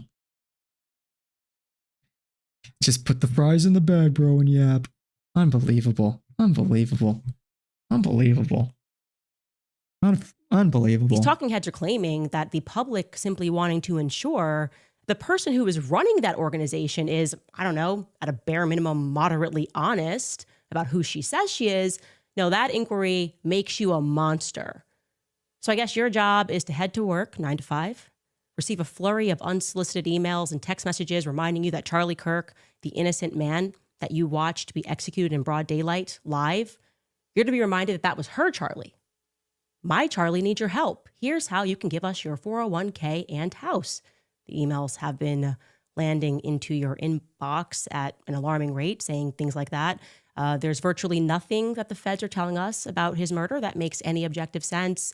But if you're feeling weird about any of that, you're reminded constantly that she is a grieving widow. Yeah, you're bringing up the Wells Fargo? Okay. That sentence, in my opinion, is this year's Trust the Science. She's a grieving widow. The mainstream media, of course, Zionists implied, are effectively telling you to roll up your sleeves and get the It's just like, trust the science. If you don't question this, you're like a vaccine. Vaccine again, dopes. Tyler Robinson did it. Erica Kirk the two are totally equivalent. Screaming, please allow her to do so in the privacy of the $1 billion charity that she took over. Remember when they did the 6 feet? That's like such a like low IQ. Hey, you guys are critical of the vax too. You should also be critical of this. It's like, whoa, critical thinking. Whoa, that's a good one. Yeah, you're the chemtrail guy. Yeah, but I don't know what you're like. She's doing good work because she's connecting the dots between trauma, mind control, and child to politician robot pipeline. What? Like, okay, I mean, look, just because, like, okay, I don't even know, like, what has she even said on that? What, MK Ultra is real? Okay. And yeah, you've got like a lot of like politicians, particularly in Europe, that were like, maybe groomed for those positions at a young age. Okay, possibly. But for every time she maybe touches on something like actually esoteric and real, she like dilutes the whole conversation with like the most retarded schizophrenic nonsense that you can possibly imagine. Like, really? She's talking about how she astral projects? Are we serious right now? How Charlie Kirk was a time traveler and made the lights flicker when he ran past them? Like, this is like whatever like real topics she's touching on, it's completely diluted and poisoned by all this other nonsense. So it doesn't really matter. It doesn't matter if she says, it's actually worse if she says something real, because by association, it hurts the credibility of whatever topic she's talking about. Like, a lot of people are just going to check out when it comes to like Israel, for example, because Candace Owens is saying all this other like bullshit. It's nonsense. This stupid rhetoric.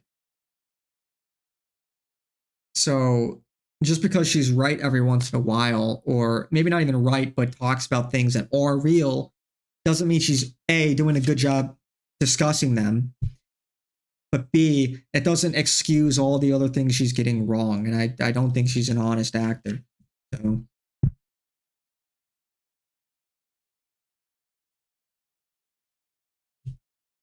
we just hit the 10-minute mark with Candace. This is past Joe Rogan high combos. Yeah, that's a good way to put it, I guess. It's like, look, it's at the point where if you can't articulate specifically what you're fucking talking about, name names, organizations, dates, connect dots clearly in a coherent and concise manner, I'm just convinced you don't know what you're talking about.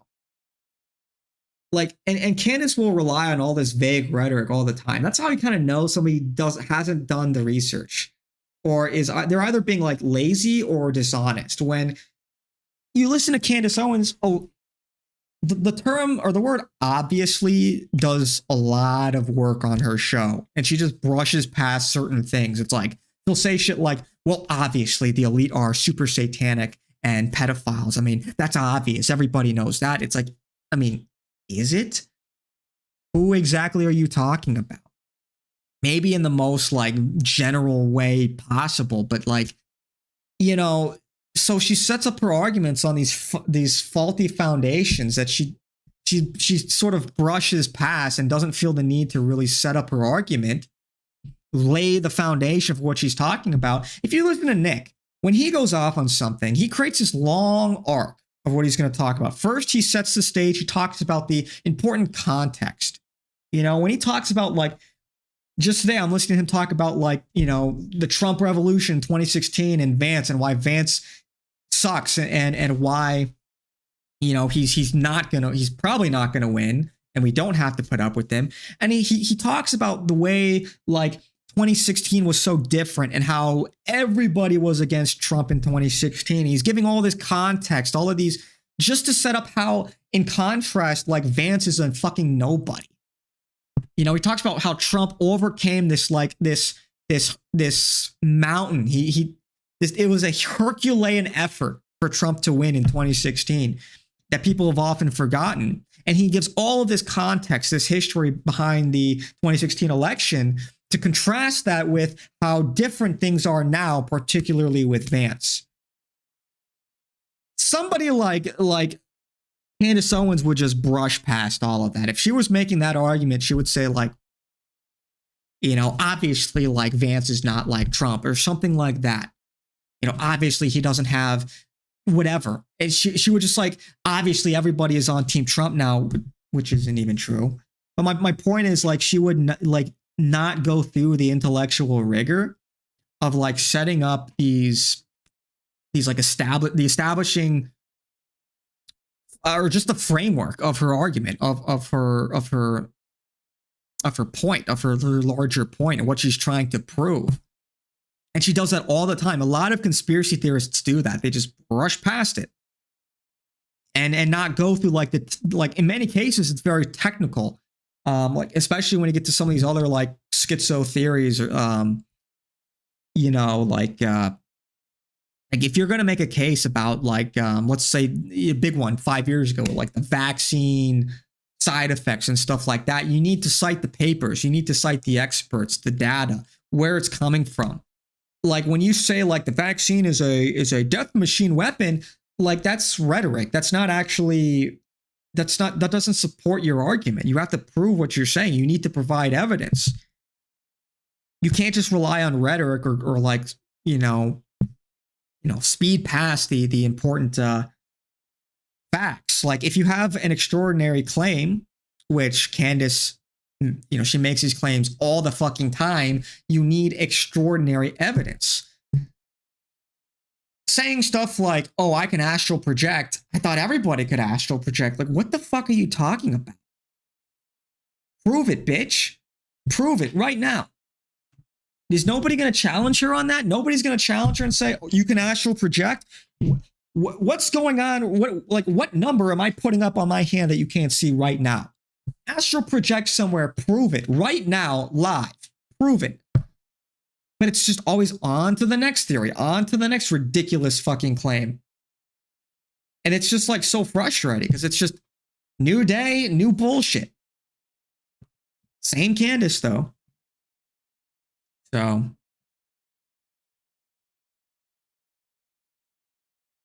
Then inform yourself about these topics. She's just giving you hints about what you need to search for. No, that's not. Look, she is the one with the podcast, okay? She is the one with the podcast, and she says things that are like verifiably false all the time. When she says that, like, here's the latest, or one of the later ones that she said that, like, the modern day Jews are not actually Jews, but they're a nomadic Turkic tribe, and like they're Khazarians. That's verifiably false. You look at the genealogy, you look at the genetics. And no, these Jews, Ashkenazi, like as well, a lot of people like to put them as the Khazarian mafia, have roots in the Levant. There's like an abundance of evidence of that. So that's just not true. And it's like, if you're making the claim, you have to prove the point. This idea that like, okay, I'm going to make these claims and it's your job to prove it for me. What the fuck? No. If you're going to make these claims about that, you need to come with the evidence. You need to come with the facts. That's like so lazy to just like, put the burden of evidence on you, the listener. No, actually. She's got this enormous platform. It's kind of your job to do that. Otherwise, it's just ridiculous. And this is like, it's just like schizophrenia. So, where is the DNA evidence? What do you mean, where is the DNA evidence? They've done numerous independent studies, independent data collection from the different genetic, or the different races and groups around the world. So,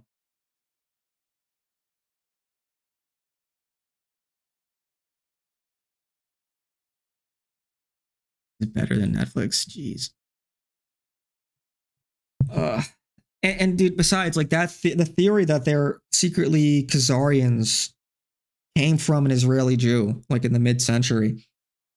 Why? Because he was excited about it because he wanted to get Jews off the hook for killing Christ, which was, especially at that point in time, like the biggest, you could say, cause or reasons for anti-Semitism in Europe for 2,000 years was the deocidal curse. So if Jews could get off the hook from that, then they would be the primary beneficiaries of that theory being true. But it's just not. So,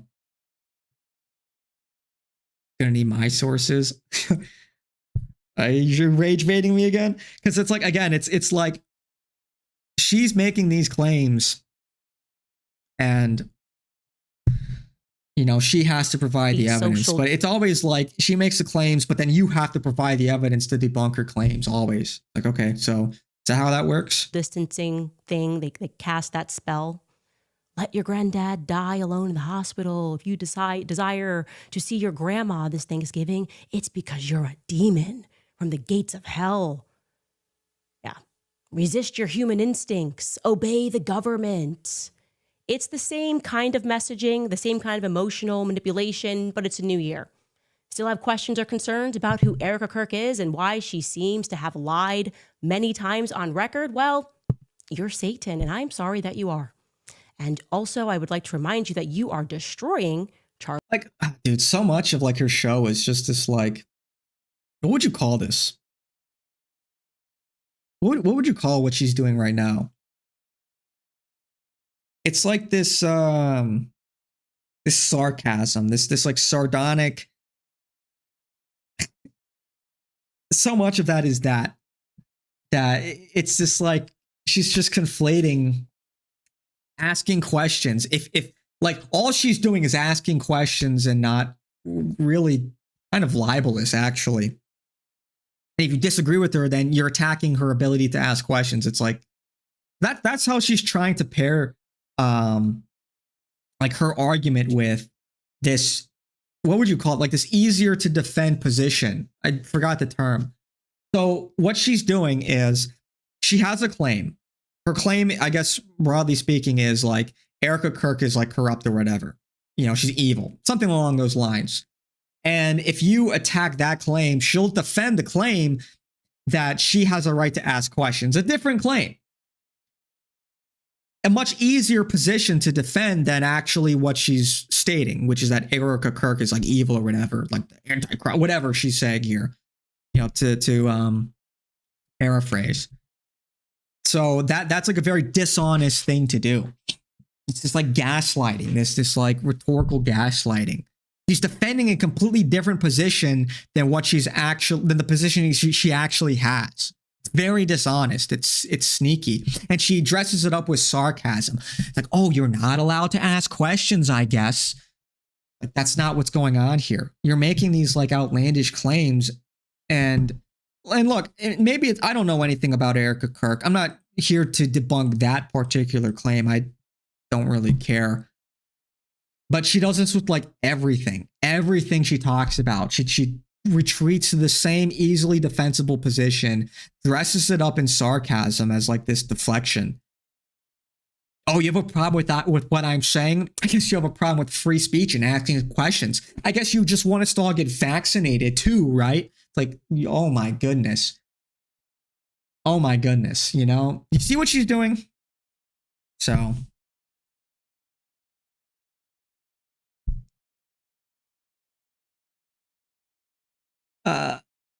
she learned from a little bit. It could be Iron Man versus Straw Man arguments. Yeah, it's except she's not on the attack, right? I don't know if Straw Man is the appropriate. I guess it's like that, but she's on the defense. A straw man typically, and correct me if I'm wrong, you're attacking somebody else's argument. So I guess it is a straw man, I suppose, actually, when you think about it, because you're attacking the other an argument that is not what is being presented. So I guess it is a straw man, except she's like kind of doing it in the defense. You know, she's attacking a completely different argument. You know, yeah, it is. It would technically be a straw man because she's attacking like free speech and your ability to ask questions. And that's like what she's addressing. She's not like attacking your claims that are attacking her claim on Erica Kirk or whatever. She's attacking completely different argument that you're not saying. So you say, I don't think this is credible. She says, oh, what? You're attacking free speech. You're attacking our ability to ask questions. So yeah, it's this very sneaky straw man. She is distorting her own view to make it easier to defend Iron Man. Or is that Steel Man? Steel Man, right? Steel Manning, I think, is like the inverse. Correct me if I'm wrong. Where you assume the strongest position, and usually that's a gesture of goodwill, right? I'm going to debunk what this person has to say, but I will steel man their argument for them and assume maybe it's maybe a misunderstanding or maybe they have good intentions, you know, but maybe they're just missed the mark here or there. That's like generally, that was my understanding of what like a steel man or maybe iron and steel man are different, but that was my understanding, is that like they're going to engage with you in good faith, sort of under the assumption that you're acting in good faith and that your argument is like you're coming from a good spot, you know? Yeah, Charmaine misrepresenting an opponent's argument to make it easier to attack. Yeah. Yeah. And that's what she literally, she like starts with that. Every show, she always starts with this. If you disagree with what I say, like you're actually just, you have a problem with me asking questions. I've noticed that every time I tune in on like one of her full shows, she does this same fucking spiel. The same spiel. Well, you know, they don't want us asking questions. At least she's got that dumb look in her eyes. They don't want us asking questions, but we're gonna ask those questions. It's just like get the vaccines, guys. And it's like lowest common denominator slop. And if you're not perceptive, like that will probably go right over your fucking head. So, Charlie's legacy. Now, it is very important that I remind. Yeah, man, if I make your argument the strongest possible before I refute it. Yeah, so that's like roughly where I was going. So Iron Man is different then? Is Iron Man different? Distorting her own view to make it easier to defend? I guess it is. Never really been much of a debate, bro. Mind you, we No, I don't know. I never memorized all of the terms, you know? haven't even said anything yet. A 2-minute trailer. Iron Man is a song. Good one. Like the superhero. Iron Man is a superhero. Tony Stark. I know that. I know what Iron Man is. Resulted in one of the most aggressive preemptive PR strikes that I have ever seen. They posted photos of my manager's infant daughter, my makeup artist, my family members. They left a voicemail for my producer. Okay. Well, this was initially supposed to be just 3 episodes. But now I'm thinking about a season 2 and a season 3. Because if you haven't quite figured me out yet or thought through how we got here, I don't like it when innocent people are targeted and attacked and on rare occasions shot in the neck in broad daylight. No one blinked when entire investigative series. And it's crazy, man. It's been, 5 months? It's been 5 months of this non-fucking stop. Non-stop. I mean, I guess, you know, frankly, yeah, look, it's been non-stop. Oh, throwing in Macron a little bit. I guess in that sense, she's sort of like, she's just become like the TPUSA Charlie Kirk person. It's almost like because that's where she spends all of her time, she's not even really talking about these other things. Like she's really kind of diverged. She found this other niche.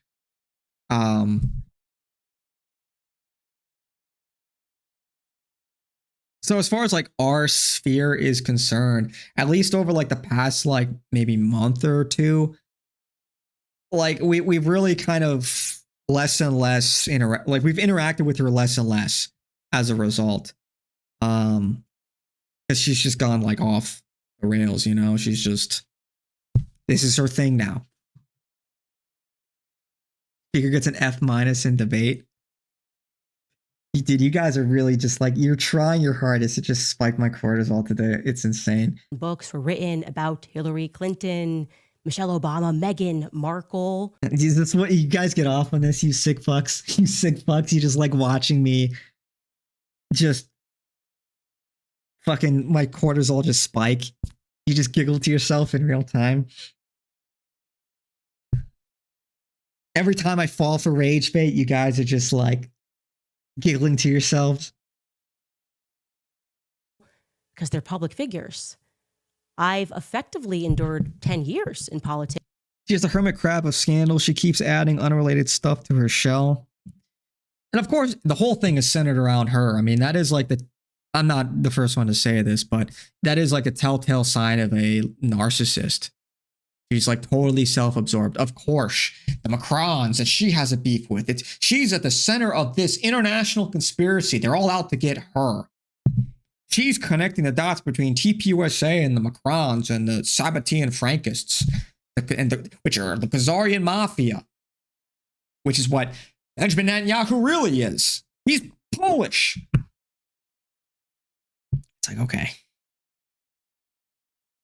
Yeah, they're all, yeah, everything has something to do with everything else, right? She might be crazy, but you can't fault her for being passionate about her best friend. Pray for her, I guess. They weren't friends. They weren't even friends. They had a falling out. They you know, a year prior to Charlie getting slimed, like they were not talking for like a year. They had real beef. Real beef. They were not friends at all at that point. This is totally astroturf. This is total revisionism from Candace. You know, yeah, they were maybe friends at one point, but really? I mean, you know what I think it is? I think she's latched onto this because look at how her show has exploded. I think she's overwhelmingly just self-interested because she's getting crazy views, crazy engagement off of this Charlie Kirk saga.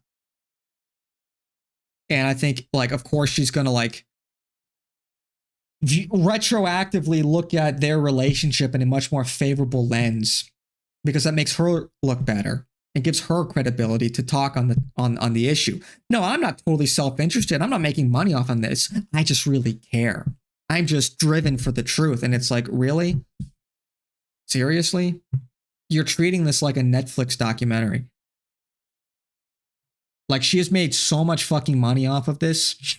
It's insane. So.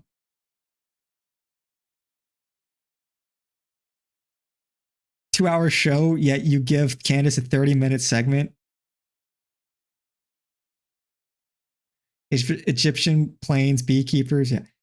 Dude, you guys are like just, dude, I can't, dude. Oh my goodness. Oh. Why? Takes with non-stop exposés and investigations into my background, but we're told Erica is somehow untouchable. Let me tell you something. The truth does not require a multi-million-dollar PR campaign. It also does not fear inspection. So welcome to Bride of Charlie. We have nothing to hide. Like, here's the thing. I've said this before. I'm not here to defend Erica Kirk. I think it's very likely that their marriage was a political one out of opportunity, not like love or anything like that. I think it was a like ruthless political decision. First and foremost. But like, you know, that with that being said, I that's not like, that doesn't mean that the like most outrageous claims are automatically true about Erica Kirk.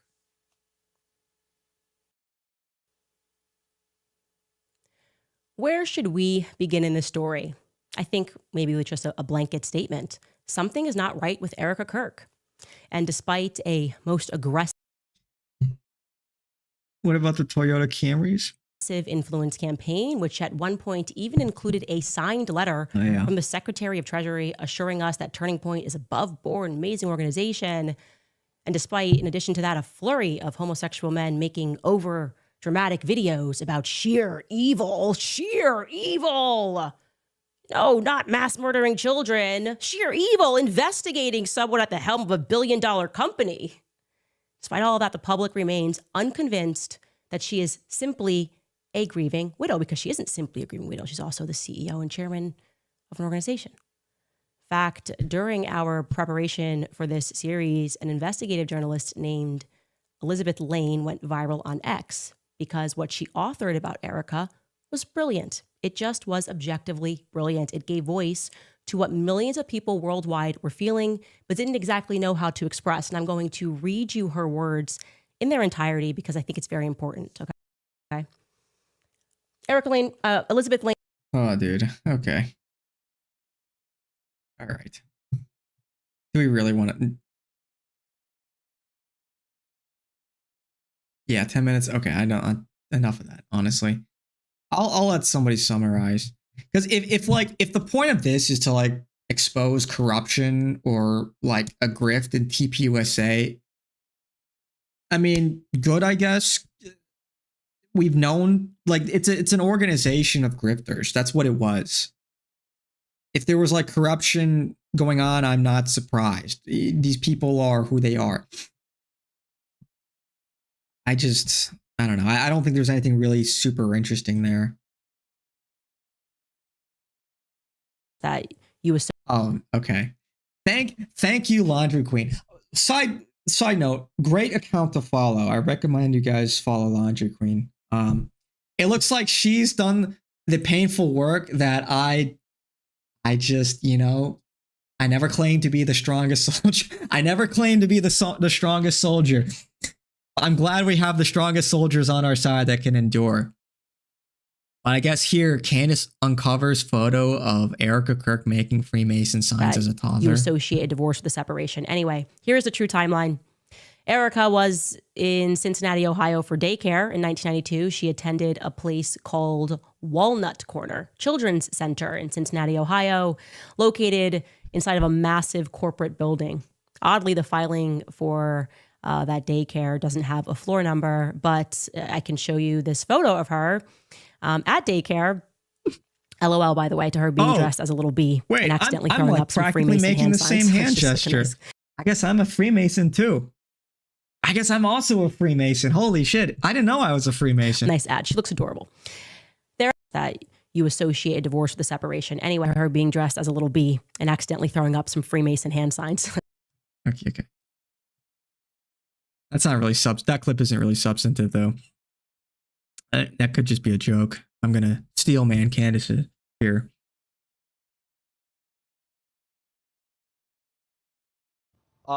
Yeah, the boys are spamming that one Olympic medal girl who said Mog or whatever.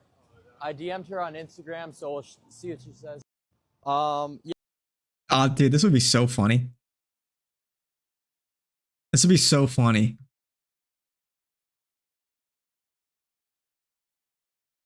Why is Clav requesting to meet this subhuman void? Okay, that is kind of cope, to be honest, man. I mean, she's mid. I won't call her subhuman, but she also like won a gold medal. I mean, come on now. Come on now. She might not be the prettiest girl, but you know. That just comes off as cope. Anyway. Let's move on to something else. Yeah. Your purple trink's foot on her blouse. I just can't do, you know, I could never be a clipper, dude. I could never be a clipper. I don't know how they do it. Honestly, shout out to all the clippers that just endure hours of that, you know.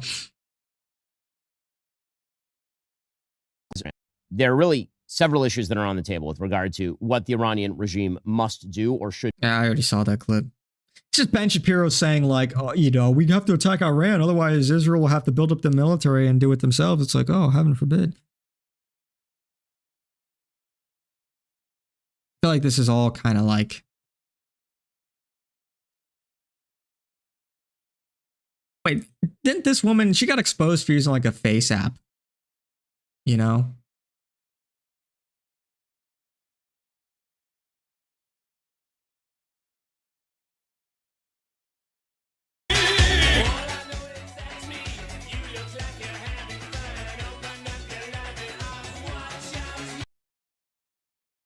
Together before igniting it and shooting it toward the enemy. As the ball spun forward, the spinning weight pulled the chain tight, turning the shot into a flying blade. And when it hit the other ship, the whipping chain would tear through the sails and knock masts down. But if they were spinning too much, the whole thing flew off course. And once they shifted from wooden rigs to iron bodies, the weapons became useless. But centuries later, shotguns were loaded with linked metal pieces designed to spin just like the cannonballs, tearing through skin and leaving huge wounds. But they were too dangerous, so they were banned almost everywhere. They changed. Anyway. You can't listen to Candace for more than 5 minutes or take damage. Yeah, dude. It's like psychological damage. She's like a Russian asset to create psychological damage on the right wing. Holy shit.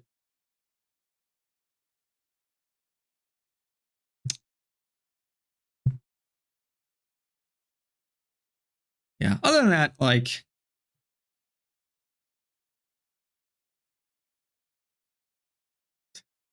crazy.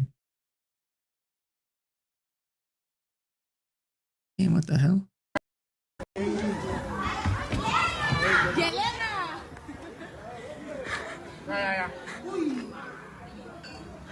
Damn. All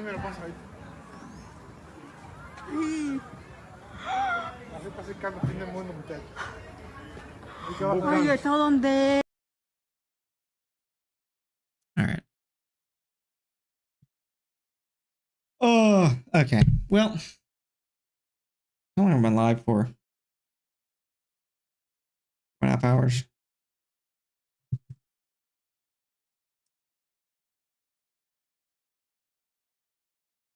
I couldn't even get through Trump's speech. It was too cringe. God bless Nick for analyzing that crap. It wasn't the worst speech he's given in recent. There were some good times or good moments. I'm glad I listened to it at like 2x speed, though. I'm not gonna lie.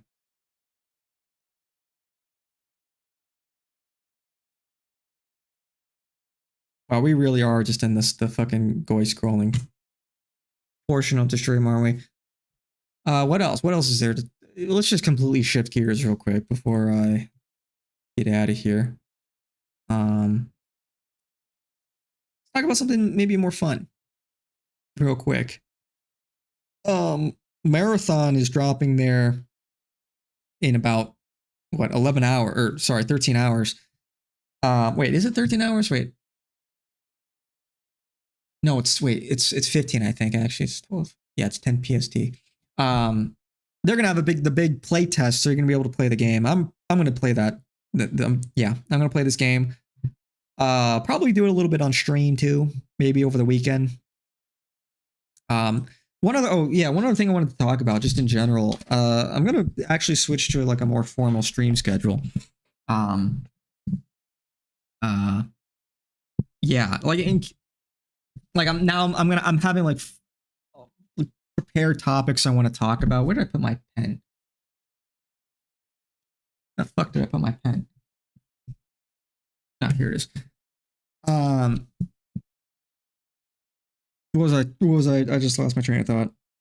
Yeah, so I want to do like moving forward. I'm gonna do 3 streams a week on Monday, Wednesday, and Friday, and then the off days I'll just be, spending sort of organizing for the next stream, getting thoughts together, what I want to talk about, and making clips and stuff, which not my favorite thing in the world to do, obviously, but that's going to be like the new schedule, like three streams a week minimum. Maybe do some streams on the weekend that are going to be way more laid back, but during the week I want it to be a little more focused than it has been. Like that's sort of like what at least the past like 2 or 3 streams have been like. Like I've sort of come in with things prepared that I want to talk about.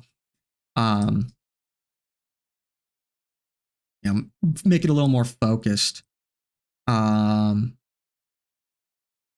roughly going live at 6:30 Central, just like today. So that's my new schedule for now.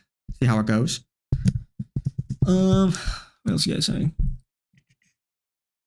Well, when Trump did the "we're winning too much and people are tired of winning," I bailed. Yeah, dude, they're just really trying to will it into existence. It's just, who is still on that Trump train? I don't know. But yeah. Yeah, but that's all I have for you guys today.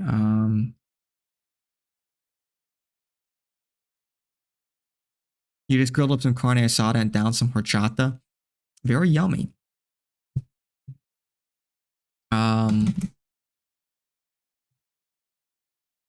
Really not. Give you guys a little emotion. I'm just tired. That's crazy.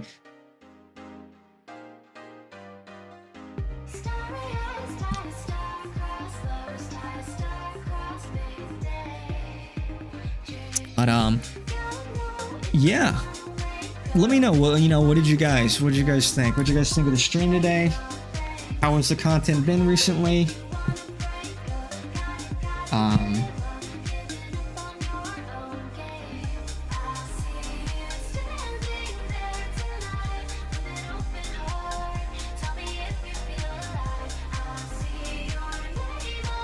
Because I will be focusing more on also like, clipping and whatnot.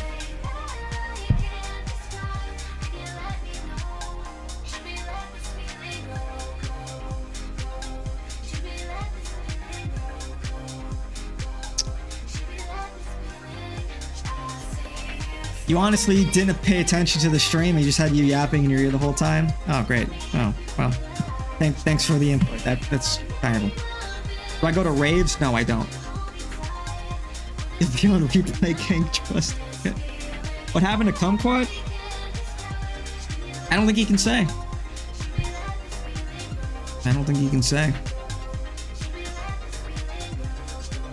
Doing top secret stuff. Which he told me he was going to be doing. So. I don't know when he comes back, though.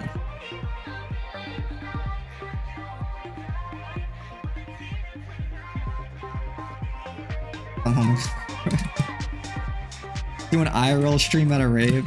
What are we doing? What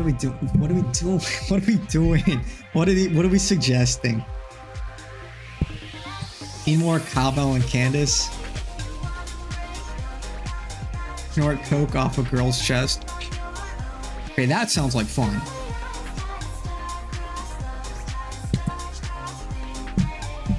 But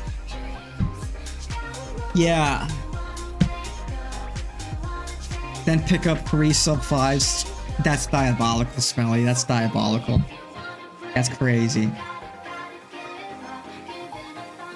You want IRL gym stream on leg day? What are you guys suggesting? I earnestly ask for like feedback. You guys are like, yeah, do leg day gym stream. Go to a rave. I ask, hey, how was the stream today? I'm working on putting more effort in. Oh, I honestly didn't listen. I was just okay. Okay, all right. Okay, all right. I'm just okay. Okay.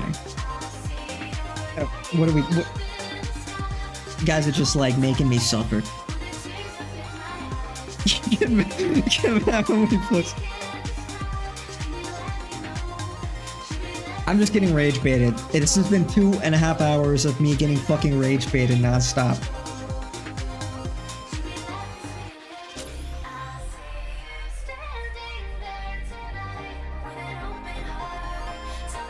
Why am I here? Just to suffer.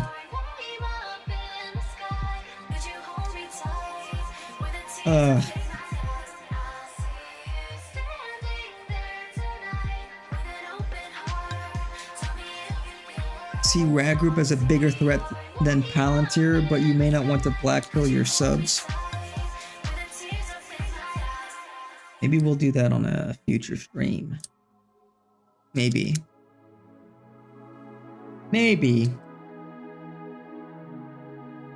Oh. Okay. That was fun. Alright, guys. I'm gonna get out of here. Let me quickly check Telegram real quick, see if there's any interesting updates.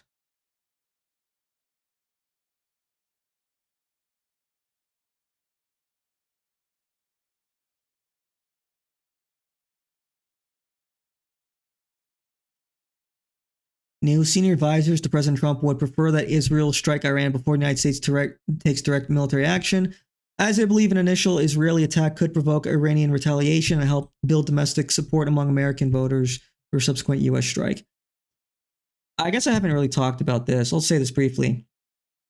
Unironically, and it may not matter, but politically speaking, war with Iran, if we were to bomb Iran, that would be total political suicide. And I think Trump knows that. kind of think most of the GOP knows that. And I know this obviously is not going to happen, but the only way out of this for Trump is unironically throw Israel under the bus, which is not going to happen.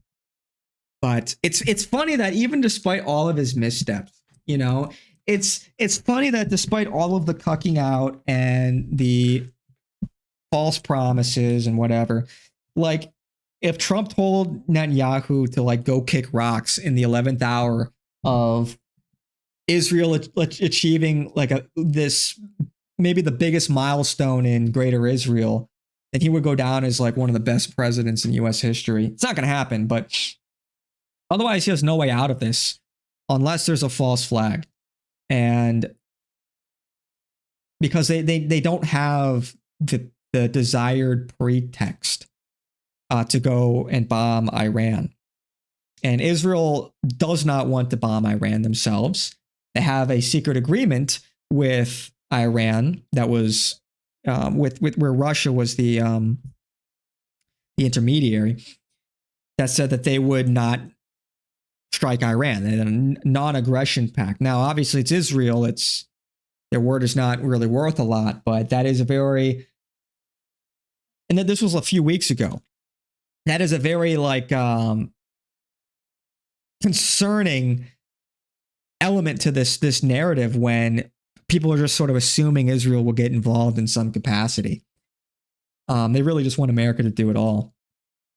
And so hopefully, like, the best case scenario, which is not going to happen, but Trump's ego gets the better of him, and yeah, he tells Netanyahu to pound sand if they're not willing to do it themselves. If he feels personally slighted by Israel, but again, not going to happen. You know.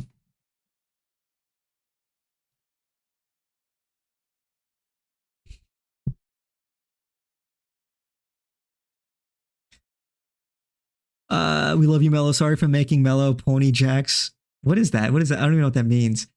Upset. Anyone else see the fuzzy sucking on Mello brain? What? I have a fuzzy? What are you talking about? The Pope said be nice.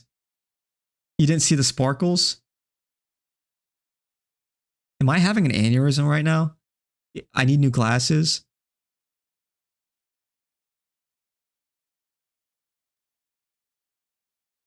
Was it the green screen fucking up?